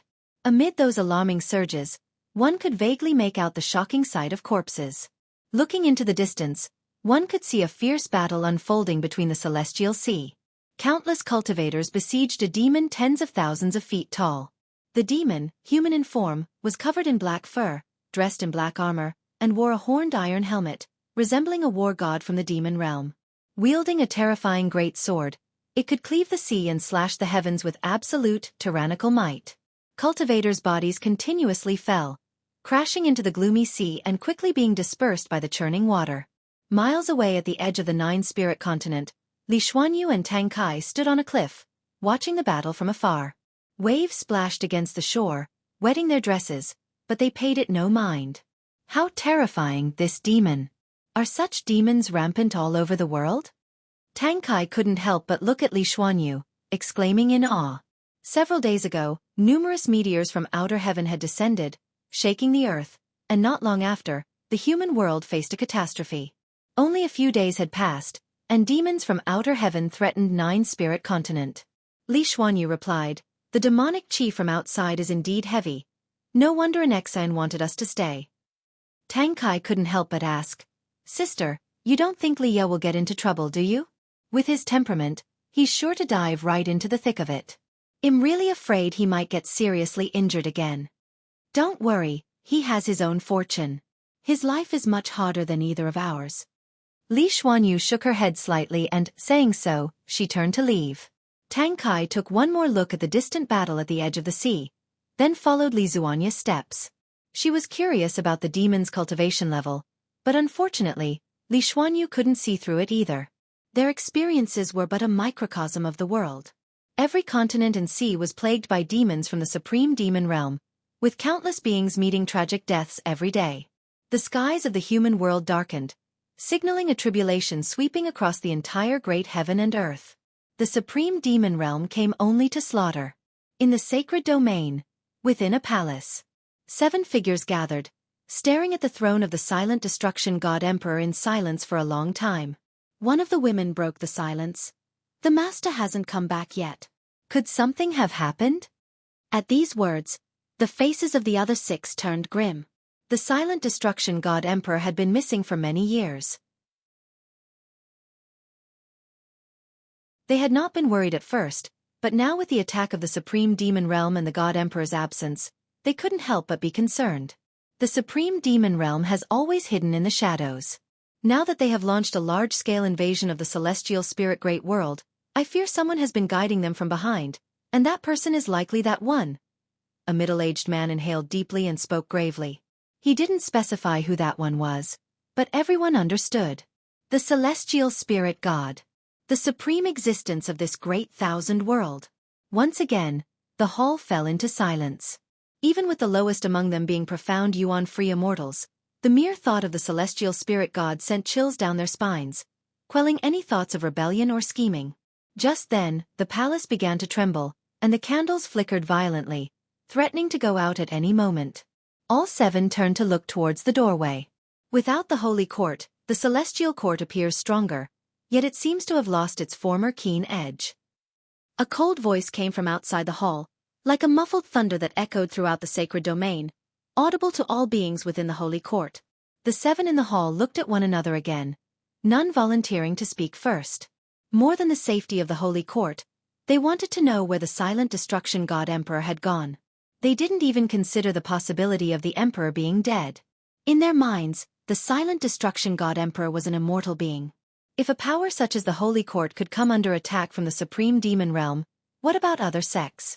The major sects of the Tai-Tsong continent also faced tribulations. The supreme sect, having lost the protection of the supporting Dao sword venerable for over 9,000 years, was once again drawn into the defense battle. Spring gave way to autumn, and 300 years passed in the blink of an eye. The human world entered a bizarre state where demons roamed freely, and it was difficult to distinguish between human and ghost. All living beings were living in constant fear. On the Tai-Tsong continent, within the North Sea mountain ridge, profound mystery sat in front of the pill furnace in the courtyard, looking up at the overcast clouds, his face full of worry. He turned his head to look at the mountain god on the eaves and asked, "Mountain god, is there no one in this world who can drive out the supreme demon realm?" 300 years had passed, and the name of the supreme demon realm had spread far and wide. Everyone knew that the evil demons ravaging the human world came from the supreme demon realm. The immortal dynasty had fallen, the holy court had been slaughtered by the supreme demon realm, and the entire world was shrouded in their darkness, with clouds so dense that hope was obscured. Although profound mystery lived in seclusion in the North Sea mountain ridge, occasionally cultivators and demons would pass by, which allowed him to stay informed of major events in the world. Now, even the Tai-Tsong continent was plagued by minions of the supreme demon realm. The powerful demons of the supreme demon realm, once they descended into the human world, recruited many minions. They were also able to nurture more demons, swiftly expanding the influence of the supreme demon realm to cover the entire world. "Of course there is," Guan casually replied while sitting on the eaves, whittling a bamboo stick. "Otherwise, there would be no living creatures left in the human world by now." With the invasion of the supreme demon realm, although the human world suffered greatly, it also gave birth to numerous heroes. Now, many great cultivators were preparing to besiege the main city established by the supreme demon realm in the human world, forcing the supreme demon realm on the defensive. CTH Novelfire. Net website on Google to access chapters of novels early and in the highest quality. Guan was but a pawn to the supreme demon realm. The celestial spirit god sought to use the power of the supreme demon realm to force out the heaven and earth Tao fruit. It seemed that the celestial spirit god could not personally annihilate all living beings. It was as though some force in the unseen depths was restraining the celestial spirit god, which made Guan even more curious about the celestial court that lurked behind the celestial spirit god. What sort of order did the celestial court have, and how were its classes of strength and weakness divided? After hearing this, the worry and profound mystery's eyes faded. Having secluded himself in the mountains for over 9,000 years, he too had his own insights. He had felt compassion for the suffering of passers-by, but as time went on, he realized that he couldn't change anything. Moreover, suffering would not vanish. People would always suffer, and the difference lay in whether or not he could see it. A high-pitched dragon's roar echoed between heaven and earth. Profound mystery looked up and saw a dragon tail appearing in the cloudy sky, twisting like a mountain range, a magnificent sight to behold. This dragon had green scales yet radiated golden light. Filled with curiosity, Profound Mystery asked, "Is this being a god or a demon?" Since the descent of the supreme demon realm, he had occasionally seen celestial beasts appearing, including dragons, but this particular dragon tail gave him a feeling there was an indescribable divinity present. Guan, wearing a mask, looked up and said, "Neither god nor demon, merely a lost soul." That was not a true dragon but someone's Dharma aspect. Guan was somewhat curious as well. Could there truly be such a prodigy within the Long clan? This individual was neither Long Xian nor Long Mie. Gu An's gaze stretched out toward the third medicine valley of the supreme sect. In Long Qing's practice of the celestial dragon technique, there had been progress. Within Long Jun's domain, he had condensed 12 Dharma aspects, one of which was wrapped by a golden dragon, its aura towering. A lost soul. Profound mystery's curiosity grew, and he stared intently at that dragon tail. At that moment, not only he but creatures across the continent were looking up at that dragon tail. Mortal spirits even thought a true dragon had descended to exterminate demons for them. More and more mortal spirits knelt down, kowtowing towards the dragon tail, crying out and praying. Inside Long Jun's domain, it appeared no different from the surrounding cliffs of the Third Medicine Valley, but in reality, they were in an entirely separate space. Long Qing opened his eyes and turned his head to look, and he was suddenly taken aback. If you find any errors, ads pop up, ads redirect, broken links, non-standard content, etc., please let us know. Report so we can fix it as soon as possible.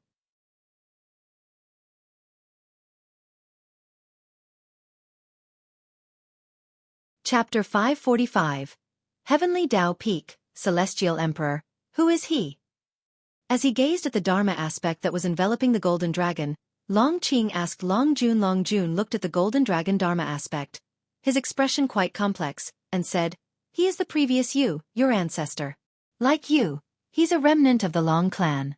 I crossed through the years to assist him. He failed, but not before leaving a lineage for the Long clan, offering a glimmer of hope." Long Qing hadn't expected that Long Jun had sought out other ancestors before. He realized he was not the most unique. "Can you tell me his story?"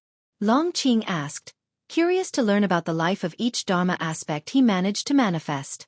Long Jun, although he lived in the distant past, had the ability to see the lives of all his descendants. This time, he didn't hold back and began to recount the life story of this member of the Long clan.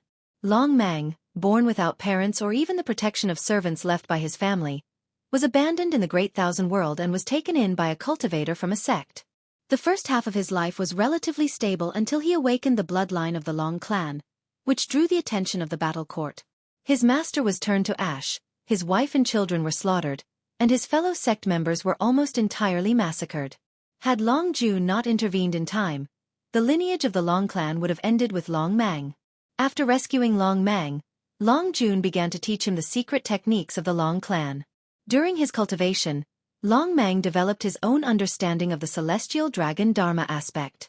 The golden dragon showcased by the Long Mang Dharma aspect was a manifestation of will, allowing him to be more focused and powerful in battle. Once, Long Mang had brought boundless hope to Long Jun.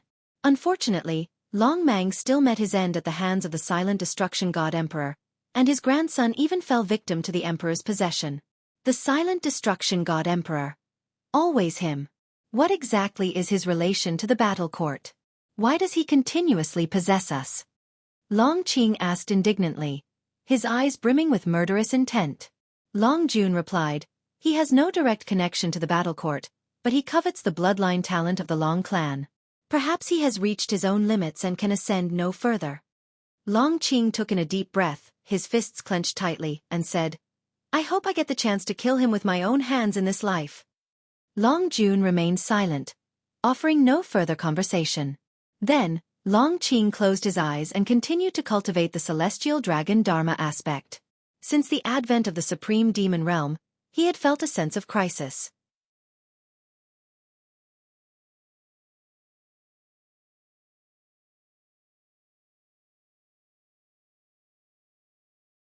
She was unsure of how powerful the Celestial Emperor was, but she knew she first had to overcome the hurdle of the celestial spirit gods.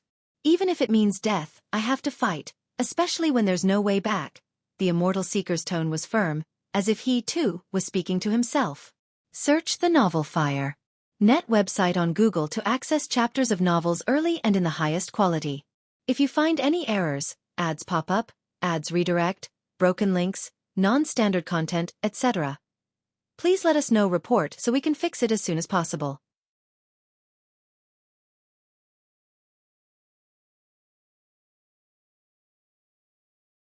Chapter 546.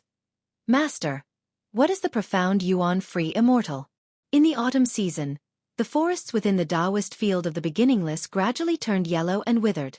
Guan was instructing an Xian in her cultivation by a small river. The fairy, who appeared unfathomably profound in the eyes of Jianghu's sect disciples, was now wearing a face full of distress, unable to grasp Guan's words. And all at once, an Xian felt ashamed. When she had been instructing the Jianghu sect disciples, encountering those with dull spiritual root qualifications, she couldn't help feeling somewhat irritated. Yet looking at her master, facing the difficult task of teaching her, he remained composed, and even kept a smile on his face. She felt that her own path was still long. Little did she know, the reason why Guan was smiling was that Li Ya was taking a beating again. While others teamed up to combat the evil demons from the supreme demon realm, he alone was being pursued by a group of evil demons. Even though Li Ya was being chased, he did not lose his verbal edge. Every time he was about to be caught, he would burst forth with even stronger power to break out of the encirclement. He was excited, thinking that he had broken through the limit of his physical body, undergoing a transformation amidst the battle. Guan heard his heart's voice and was even more amused. "Oh, senior brother, your potential is my doing." As Guan thought this, he turned to an Xian and said, "If you can't figure it out, then take your time. It's meaningless to think about other useless matters instead of focusing on enlightenment." Upon hearing this, an Xian nodded earnestly. She stopped her wild thoughts and began to review the previous Tao teachings with concentration. Guan noticed her refocused mind and felt satisfied with her attitude. Besides Li Ya, other old acquaintances were also more or less caught in trouble.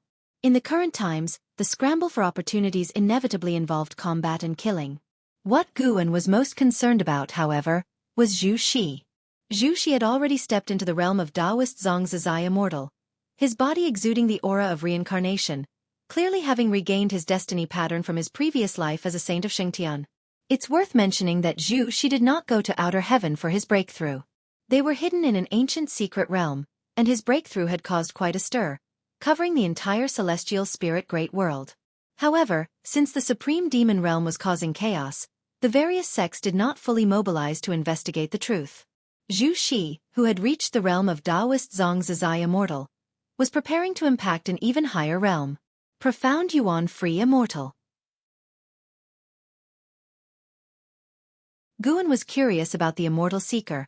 Although he was a reincarnated being, his cultivation level was not strong in this life. How was he using other forces to help Zhu Xi break through by force? This power reminded Guan of the aura of the god of destruction. The god of destruction was also a god of the celestial court.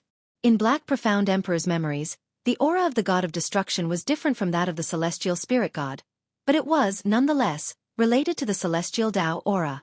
The power that the immortal seeker borrowed was similar to that of the god of destruction, though there were also differences.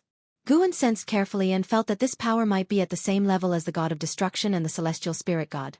Compared with the three, none was significantly stronger than the others.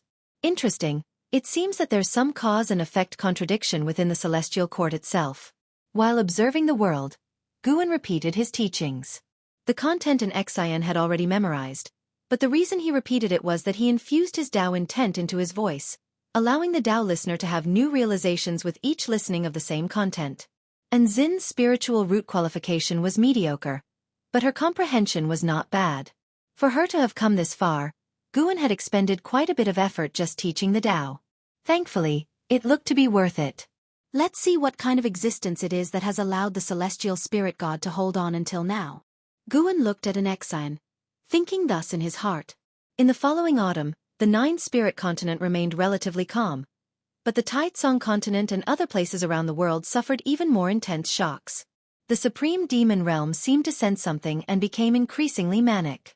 All over the world, the multitude of living beings felt a sense of oppression. The world isn't really about to end, is it? At dusk, Xian stood beside Guan, looking into the distance with him. Sia the Novel Fire. Net ** website on Google to access chapters of novels early and in the highest quality. Xian's face was full of worry, because he felt an oppressive aura emanating from outside the dojo, causing all things between heaven and earth to tremble. Even the spiritual energy seemed restless and uneasy. The reason he could sense the situation outside the dojo was because Guan specifically allowed him to feel it. To be precise, he allowed everyone inside the dojo to feel it. At such a time, it is necessary to make the people in the dojo aware, so they would cherish what they have. Perhaps it truly might be the end of the world. Guan said softly, alarming Xian, who looked at him in fear. Xian asked, if that is so, what about us? With Guan's abilities, he could surely escape to outer heaven, so why choose to seclude in the celestial spirit great world?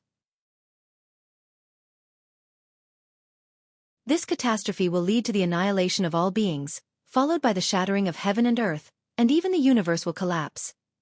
Guan began to describe the future, his voice painting one solemn scene after another in Xian's mind, causing his pupils to constrict. After he finished speaking, Xian dully asked, why would this happen? Who caused all this? The nature of heaven and earth itself? Or the heavenly Tao? Thousands of years ago, the concept of the heavenly Tao spread throughout the land, making all living beings aware of its existence. In the obscurity, it is the heavenly Tao that controls everything. Destiny, reincarnation all lie within the heavenly Tao. Study the great Tao, follow the heavenly Tao.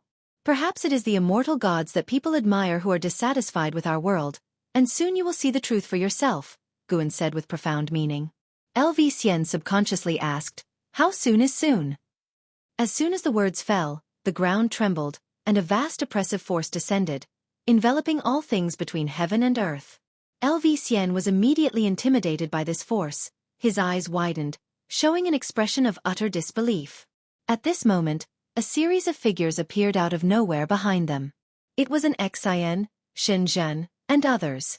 They looked toward Guan nervously. The sudden oppressive force was truly frightening, prompting them to instinctively seek out Guan. Guan did not turn around. He looked into the distance and said, take a good look, recognize the true nature of this world. One day, you will have to face such despair on your own. Hearing this, an Xian was about to speak when a thunderous boom shook heaven and earth. Guan waved his sleeve, and a light screen appeared in front of them, reflecting a vast continent. At this moment, the continent was splitting apart, dust rising, with grand momentum. If one looked closely, amidst the spectacular surging tide, tendrils appeared as if something, a giant demon, was about to break through the soil. What is that? Xianxia couldn't help but ask. No one answered her, and Guan did not explain, but let them continue to watch. As more and more dust arose on the continent, the view on the light screen zoomed out, showing more of the sea areas, while the continent was submerged by the surging waves. Soon, the expressions of an Xian and others began to change, some even with their mouths wide open in shock as if a mortal had seen a ghost. They saw a huge round fruit rising within the mighty surging tide, its surface covered in golden Tao patterns. It was larger than the continent, rising continuously, growing larger and larger. Chen Chuan turned his head to another direction, his eyes wide as he pointed and said in astonishment, look over there, quickly! Everyone turned to look, and saw a gigantic object appearing on the horizon, the same mysterious giant fruit from the light screen. That is the heaven and earth Tao fruit, the essence of heaven and earth itself. Without it, there would be no heaven and earth, nor would there be all things within heaven and earth, Guan introduced. Without waiting for anyone to ask, he continued, someone has reached the level of profound yuan-free immortal, prompting the heaven and earth Tao fruit to appear. Profound yuan-free immortal?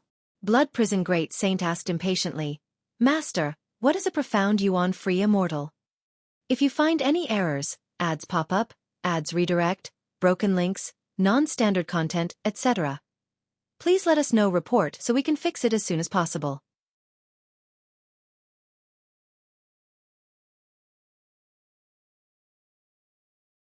Chapter 547. The Sky is Falling. After Nirvana, the stages are loose immortal, wandering immortal, celestial and earthly immortals, carefree primordial immortal, divine immortal of wondrous dharma, Tao void profound immortal, divine thought true immortal, and free immortal. Guan's voice floated towards everyone, their eyes widened in awe. CTH Novel Ire. Net website on Google to access chapters of novels early and in the highest quality. Guan, fearing they hadn't understood clearly enough, added, although Taoist Xianxia immortal and profound yuan-free immortal are still considered free immortals, the gap between each level far surpasses the 9 heavens of the immortal path. Once one reaches Taoist Xianxia immortal, they will cultivate a Tao fruit, the so-called Tao fruit. At this point, he stopped and turned his head to look towards the mysterious giant fruit on the horizon. Tao fruit.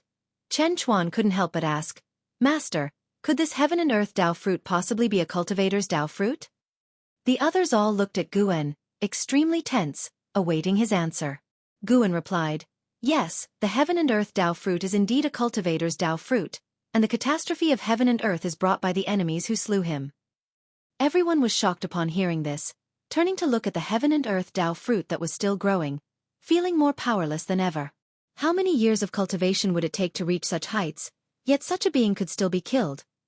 They couldn't fathom what the entity capable of slaying the creator of heaven and earth would be like. But they knew one thing. The sky was falling. Shenzhen looked at the heaven and earth Dao fruit with a strong urge to paint it down, and she instantly disappeared from the spot. An Exan looked at Guan with a hesitant face and asked, Master, the pressure before the appearance of the heaven and earth Dao fruit. Why do I feel like I've encountered it before? Upon her words, the others looked at an Exan in surprise. Had she also met a profound Yuan-free immortal? Guan glanced at an Exan, his eyes showing a touch of satisfaction. He casually answered, Indeed you have. Her name is Zhu Shi, who is also the Saint Heaven reincarnation. Saint Heaven reincarnation. Celestial demon child's eyes lit up with excitement as she asked, Is it the Lord of the Holy Court? Hearing Guan affirm with a everyone grew even more excited and began to discuss the legend of Saint Heaven. Guan said no more, vanishing into thin air, leaving the rest of the experience for them to feel for themselves. As the heaven and earth Dao fruit emerged, all sects across the world were alarmed, and one great cultivator after another flew towards the heaven and earth Dao fruit. Even Li Ye rode the 9 extremes sacred heart sword there.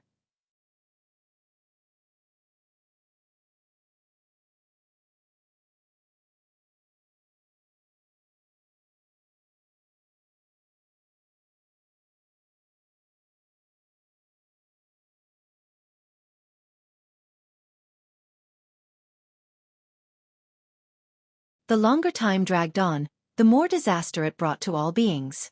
That day at noon, another boundless and mighty pressure descended. This pressure didn't make the creatures of heaven and earth feel uncomfortable but instead brought a revitalizing sensation. That golden core has actually found an inheritor. Wait, could it be? The immortal seeker, standing on the heaven and earth Dao fruit, frowned and muttered to himself. Not far away, Zhu Shi continued to absorb the power of the heaven and earth Dao fruit. Looking upward, Zhu Shi was condensing a Dharma aspect even larger than the heaven and earth Dao fruit, with 1,000 arms, each holding different magical treasures. The Dharma aspect was ever-changing and dazzling to behold. Zhu Shi turned her head to look at him and asked, Could it be what? The immortal seeker had a complex look in his eyes but simply shook his head slightly, saying nothing. Seeing that he was hiding something from her, a chill flashed in Zhu Zai's eyes, but she said no more. At this point, she had no retreat. In fact, not seeing the celestial spirit god up to this point, Zhu Shi felt something was off. The absence of the celestial spirit god meant that even if her actions were successful, they wouldn't threaten him, which was a frightening prospect. Zhu Shi looked down at the heaven and earth Dao fruit beneath her feet, her gaze attempting to pierce through the golden Dao patterns, to see through the heaven and earth Dao fruit. A dazzling bright light struck from the side, hitting Zhu Zai's face. She glanced over to see a huge sun appearing in the sky, illuminating the entire celestial spirit great world. In an instant, the whole world was enveloped in strong light. The nearby continents and oceans were stripped of color. Boom, boom, boom, out of the massive sun surged waves of fire, forming huge golden dragons larger than mountains, breathing scorching heat. The heaven and earth Dao fruit, and how also desire it. A loud voice like thunder rang through heaven and earth, audible to all creatures. The name and how instantly embedded itself in the memory of all beings. Those who knew him were incredulous, and those who didn't felt tense. Just hearing the voice made one want to submit. Such a powerful being entering the battlefield would surely bring even greater catastrophe to heaven and earth. And how? At Supreme Sect within the Third Medicine Valley, the aged LV Batian sat by his garden, looking up at the bright sun in the sky, mumbling to himself. His turbid eyes gradually brightened. In a trance, it seemed he saw the spirited youth from 9,000 years ago standing in front of him again. I really am old, LV Batian mumbled to himself. But you certainly aren't old yet. Where are you watching all this? Search the novel Fire. Net website on Google to access chapters of novels early and in the highest quality. If you find any errors, ads pop up, ads redirect, broken links, non-standard content, etc. Please let us know report so we can fix it as soon as possible.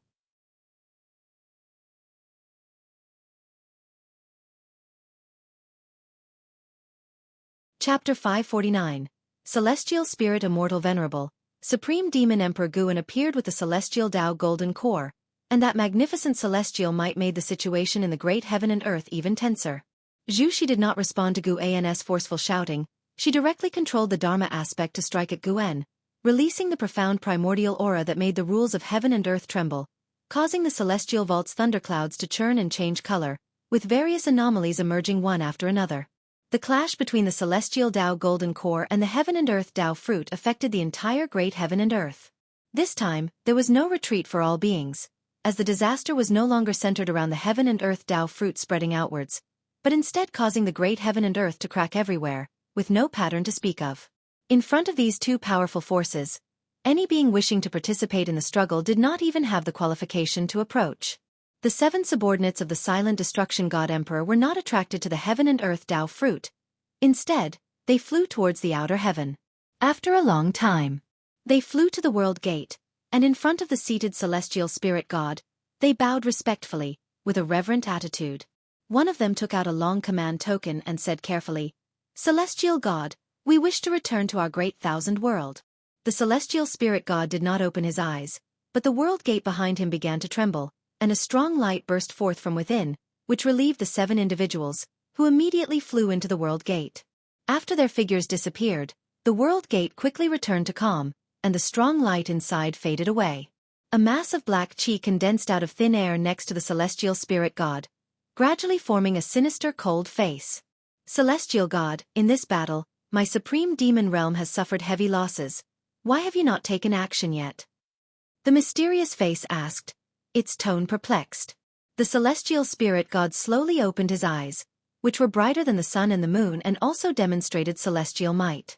Seeing him open his eyes, the aura of the mysterious face visibly weakened. "I have my own certainty. What you seek is for the supreme demon realm to become an independent great heaven and earth. Even if these demons die out, it doesn't matter." The Celestial Spirit God's tone was categorically strong-willed, causing the mysterious face to frown. The Celestial Spirit God's gaze looked towards the Celestial Spirit Great World, his eyes indifferent, yet seeming to be anticipating something. "May I ask, Celestial God, now that the Celestial Tao destiny has dissipated, why don't you simply destroy the Celestial Spirit Great World? Your goal couldn't possibly be that Heaven and Earth Tao Fruit." The mysterious face continued to ask, growing uneasy as the situation progressed. He couldn't quite pinpoint the source of his unease. He understood the Celestial Spirit God. This Celestial God disdained deception and would fulfill promises he made. But he didn't understand what the Celestial Spirit God was thinking. "Do you know who created the Celestial Spirit Great World?" The Celestial Spirit God asked, his voice devoid of any emotion. The mysterious face answered, "I only know of such a creator, unaware of their identity and name. He is the Celestial Spirit Immortal Venerable, surpassing the free immortal, condensing the golden immortal Tao Fruit. The Celestial Court's immortal official recruited him, offering him the Celestial Tao immortal position, life as long as heavenly Tao." The Celestial Spirit God explained. He refused. Thus he met such a fate, and his great thousand world is also not blessed by the heavenly Tao. The mysterious face went silent, pondering the Celestial Spirit God's intent. Was it a warning? Or was it touting the dominance of the Celestial Court? The Celestial Spirit God turned his head towards the mysterious face, his gaze making the mysterious face's color unnaturally change. "Supreme Demon Emperor, you have undergone reincarnation tens of thousands of times, always one step shy of the golden immortal Tao Fruit. The shortfall lies in your understanding of the world. Once you create a great world, you will naturally break through. But you must always remember who created everything and who set the order. When the heavenly Tao wishes you to do something, going against the heavenly Tao will mark the beginning of your endless calamity." The tone of the Celestial Spirit God made the one called Supreme Demon Emperor's expression fluctuate. Meanwhile, the great battle in the human world was still ongoing. Guan, who was manipulating the Celestial Tao Golden Core, had white hair and skin that even started to show bloodstains. Even so, he was still resolutely staring at Zhu Xi. Zhu Xi glanced at him, her eyes revealing a disdainful sneer. She didn't understand what Anhao was fighting for, but the heaven and earth Dao fruit was a trap in itself. Countless beings went mad for it, reckless with their own lives. The immortal seeker looked at Anhao with a peculiar gaze, occasionally glancing back at Zhu Xi. Suddenly, Zhu Xi spoke up. It seems we both consider ourselves the savior, but I am stronger. If I'm not mistaken, what we're facing is not just the celestial spirit god but also the existence who created the celestial spirit great world, your disciple as well.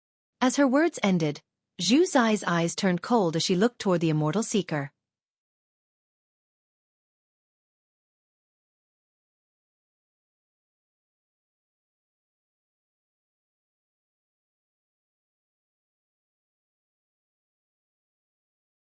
Chapter 550.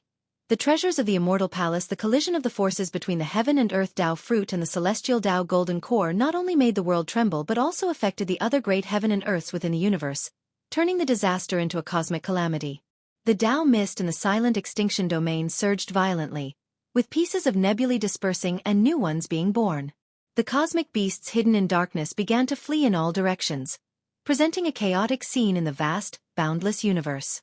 At Supreme Sect, on the mountains at the edge of the Third Medicine Valley, Long Qing, Long Jun, and Candlestar stood side by side, looking towards the bright light on the horizon, their faces barely concealing their shock.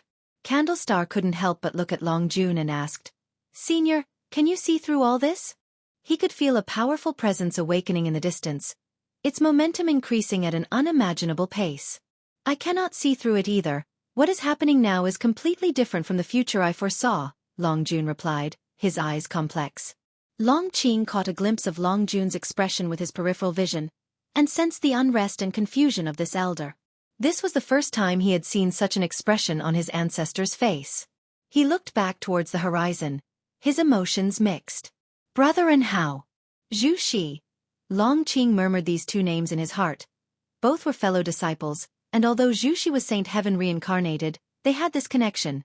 How could he not be affected? Wuxia world. Sight he realized he truly wasn't the master's most favored disciple.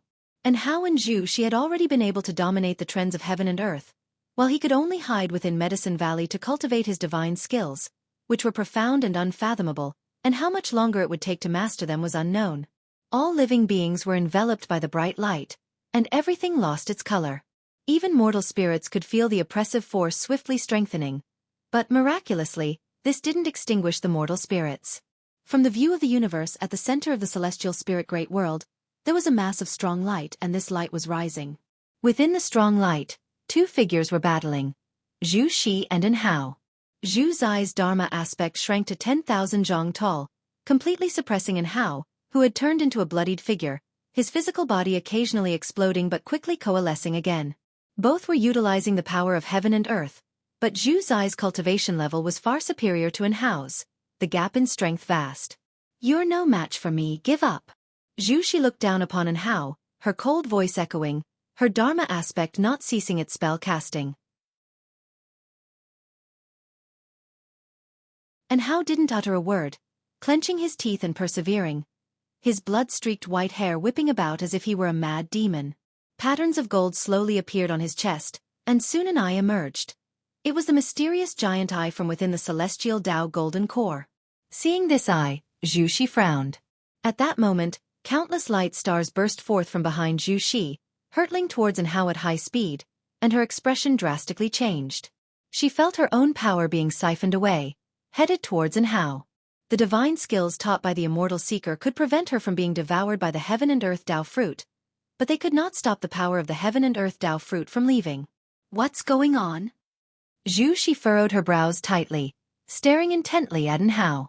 As the power of the heaven and earth Dao fruit surged into Anhao's body, he rapidly transformed into a blood silkworm, his curled-up body faintly visible.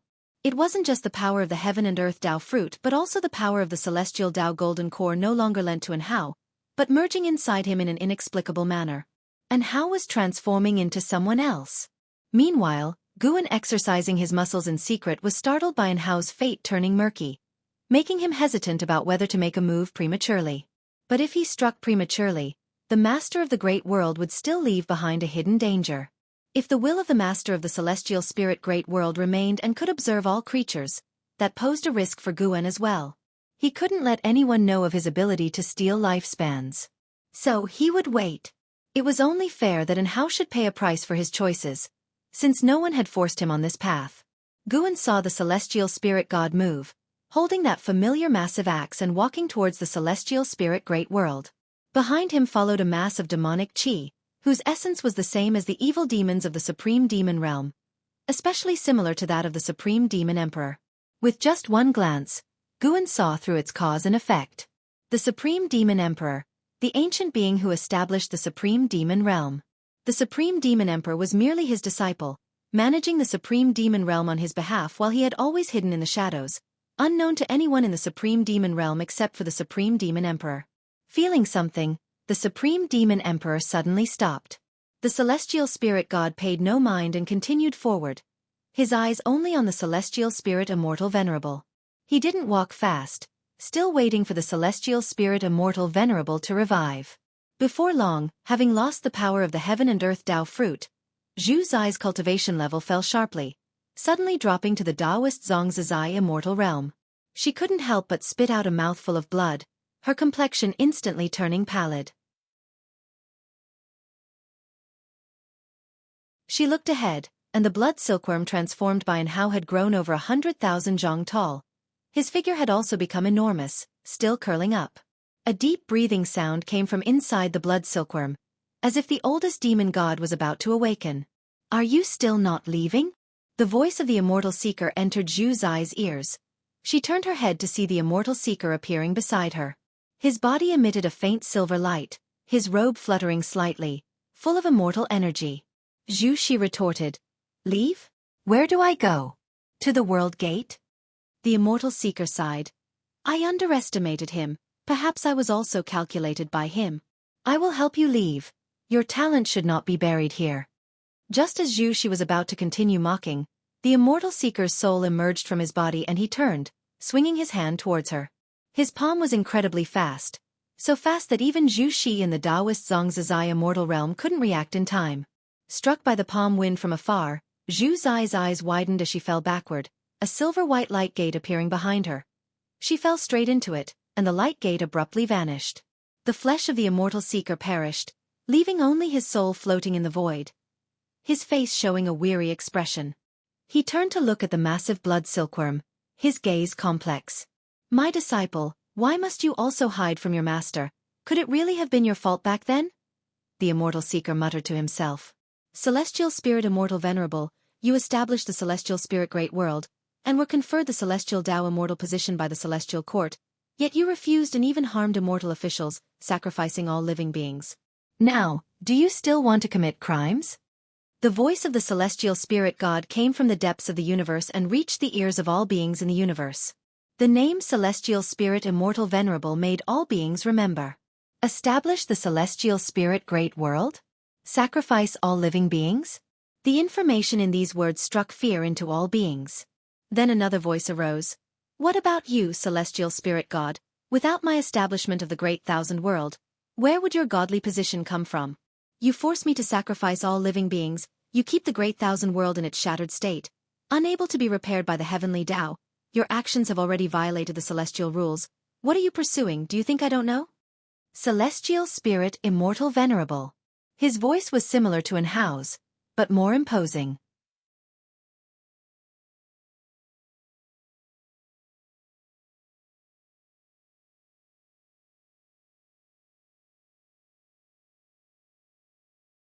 Chapter 551.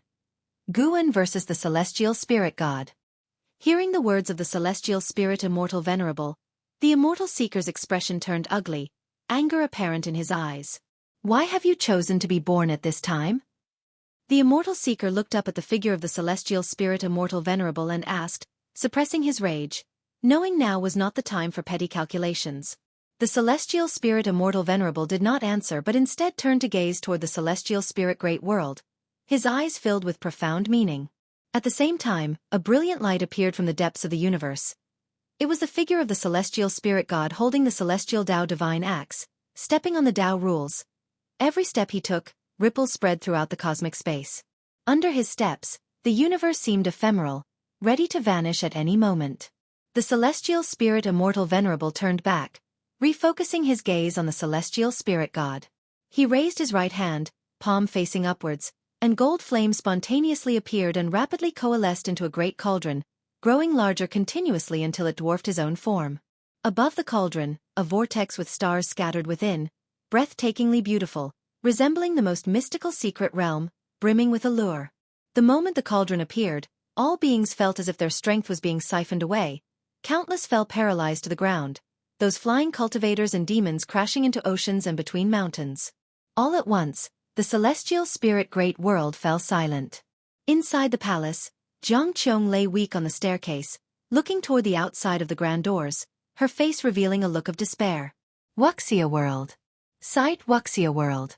Sight. She felt her mana and chi power being drawn out in an instant, even her divine sense disappearing without a trace. Her Tao practice accumulated over nearly 10,000 years. How could this be? She couldn't fathom what she was experiencing, and what kind of being was behind this. Suddenly, her peripheral vision caught another pair of feet beside her. Her pupils dilated sharply as she was about to look up. A hand grasped her forearm. Endless mana poured into her, revitalizing her strength rapidly. Feeling this mana, Xianxia didn't need to see the person to instantly let her guard down. She looked up with a smile on her face. "It really is you," Xianxia said softly, her expression somewhat infatuated. Guan pulled her to her feet and asked with a smile, "Do you know why your mana disappeared?" Xianxia leaned on him. "Why?" "Because the mana you cultivated and you yourself are creatures of great heaven and earth. For great heaven and earth to reclaim everything from you, it's as easy as turning over one's hand," Guan said with a helpless smile, feeling her body against his. At such a time, this guy was still making his moves. Hearing this, Xianxia frowned, straightened up, and asked, "Great heaven and earth? Is great heaven and earth punishing us now? What did we do wrong?" "That's right, you did nothing wrong. But great heaven and earth is not what you think it is. It's actually a person, or rather a cultivator whose emotions cannot be swayed by those he created like you." Guan's answer shocked Xianxia. Her beautiful eyes widened, speechless. Because the words came from Guan, she believed them.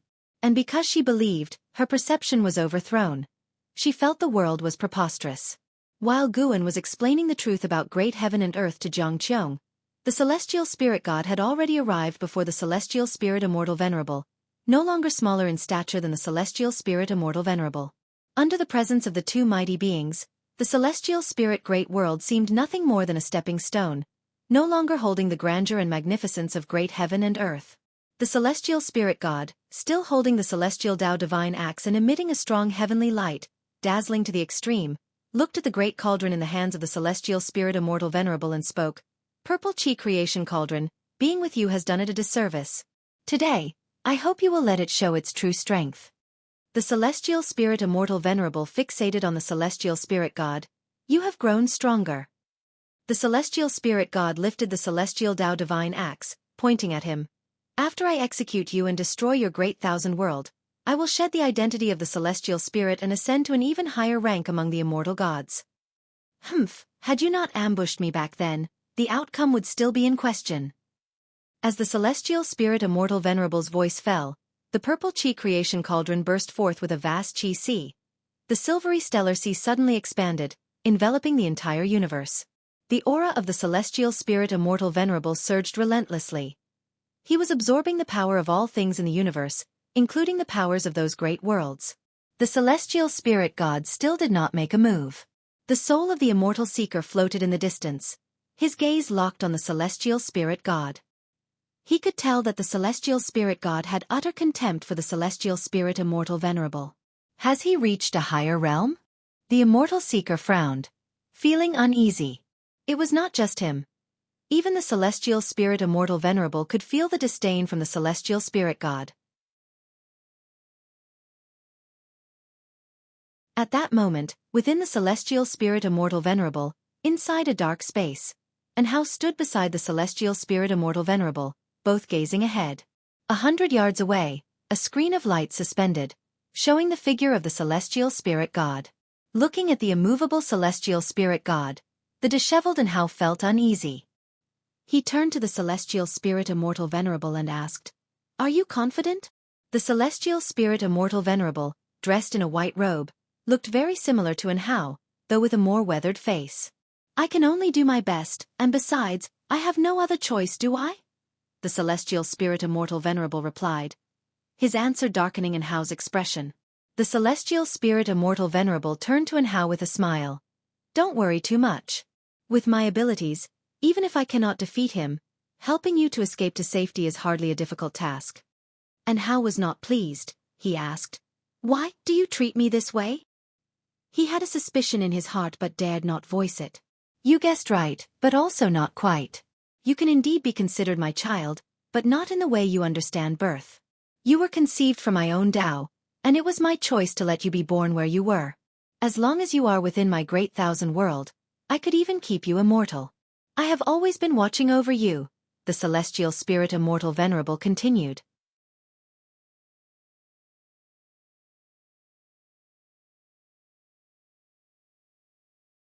Chapter 551. Guan versus the Celestial Spirit God. _2 Anhao didn't feel shocked. In the thousands of years he had spent comprehending the celestial Tao Golden Core, he had long sensed that his destiny pattern was extraordinary, which is why he could feel his own mission. He stared at the celestial spirit immortal venerable and asked, "The change of era, was it your active choice, or was it the choice of the heavenly Tao?" If there were no change of era, the celestial Tao light layer weakening, how would the celestial spirit god dare to make a move? In the process of his comprehension of the heavenly Tao, he could feel the suppression of the so-called immortal gods by the heavenly Tao. "That's right, it was my active choice," replied the celestial spirit immortal venerable, his gaze fixed on the celestial spirit god in the light screen. Anhao immediately became anxious and asked, "Why?" "You know I need time to grow.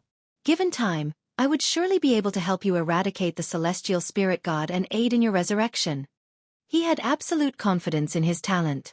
The celestial spirit immortal venerable turned to look at him, his eyes complex, and said, "Child, you truly are my most perfect creation. You make me prouder than the entire great thousand world, but it's not that I don't give you time. It's because there are existences in the world that are even more terrifying than the celestial spirit god." "What existences?" Anhao frowned and asked.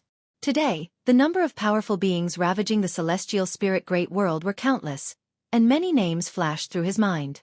At that moment, in reality, the celestial spirit immortal venerable's right hand raised, and the purple chi creation cauldron took flight, spinning, the mouth of the cauldron facing the celestial spirit god.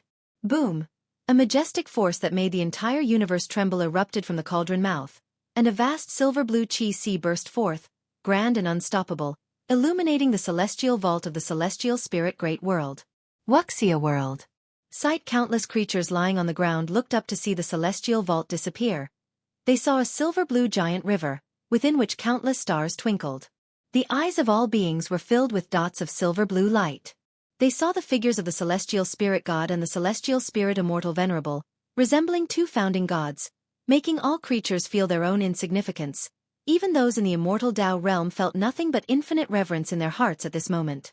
The divine power of the purple chi creation cauldron fell onto the body of the celestial spirit god, blocked by a layer of white light.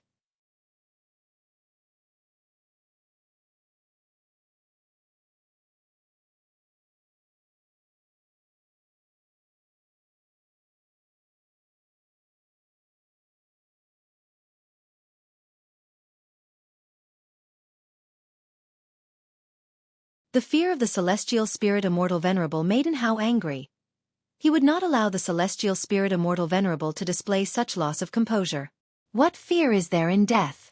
Touched by Anhao's gaze, the celestial spirit immortal venerable took a deep breath and looked back at the celestial spirit god with a determined expression. He struggled to raise his right hand, facing the aura of the heaven-balancing golden immortal, his hand shaking uncontrollably, not from fear, but from being unable to bear the pressure. "Even in death I must protect him." The celestial spirit immortal venerable bit his teeth, thinking thus in his heart. Suddenly, the celestial spirit god appeared abruptly in front of the two, raising the celestial Tao divine axe high, ready to strike at Anhao. He intended to execute Anhao right in front of the celestial spirit Immortal Venerable. The pupils of the celestial spirit Immortal Venerable shrank. Time seemed to freeze, and he felt so slow. Although Anhao was right beside him, his hand just couldn't reach him. Anhao's face was illuminated by a bright light. He remained fierce, his eyes filled with towering rage, staring fixedly at the celestial spirit god.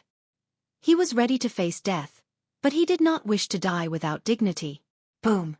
Darkness fell before Anhao's eyes, and then a wild wind arose. The pressure that bound him suddenly vanished, but another indescribable force enveloped him, forcing him to close his eyes. Ha!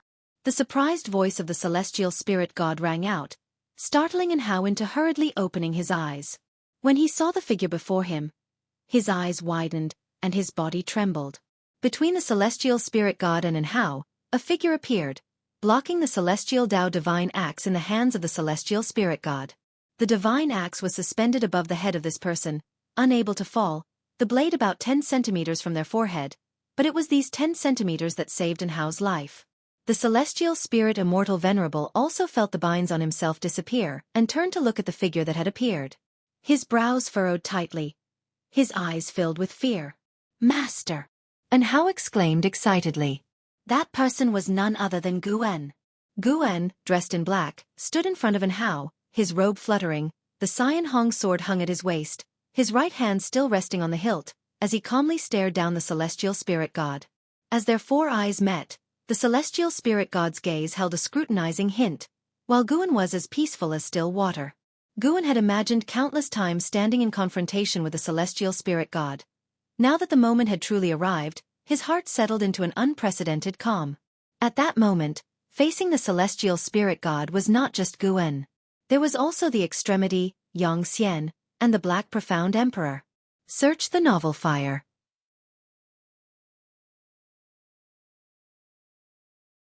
Net website on Google to access chapters of novels early and in the highest quality. If you find any errors, ads pop up, ads redirect, broken links, non-standard content, etc., please let us know report so we can fix it as soon as possible. You're tuning in to the Wisdom Diary YouTube channel. Don't forget to subscribe and join us on this journey to catch the most captivating stories.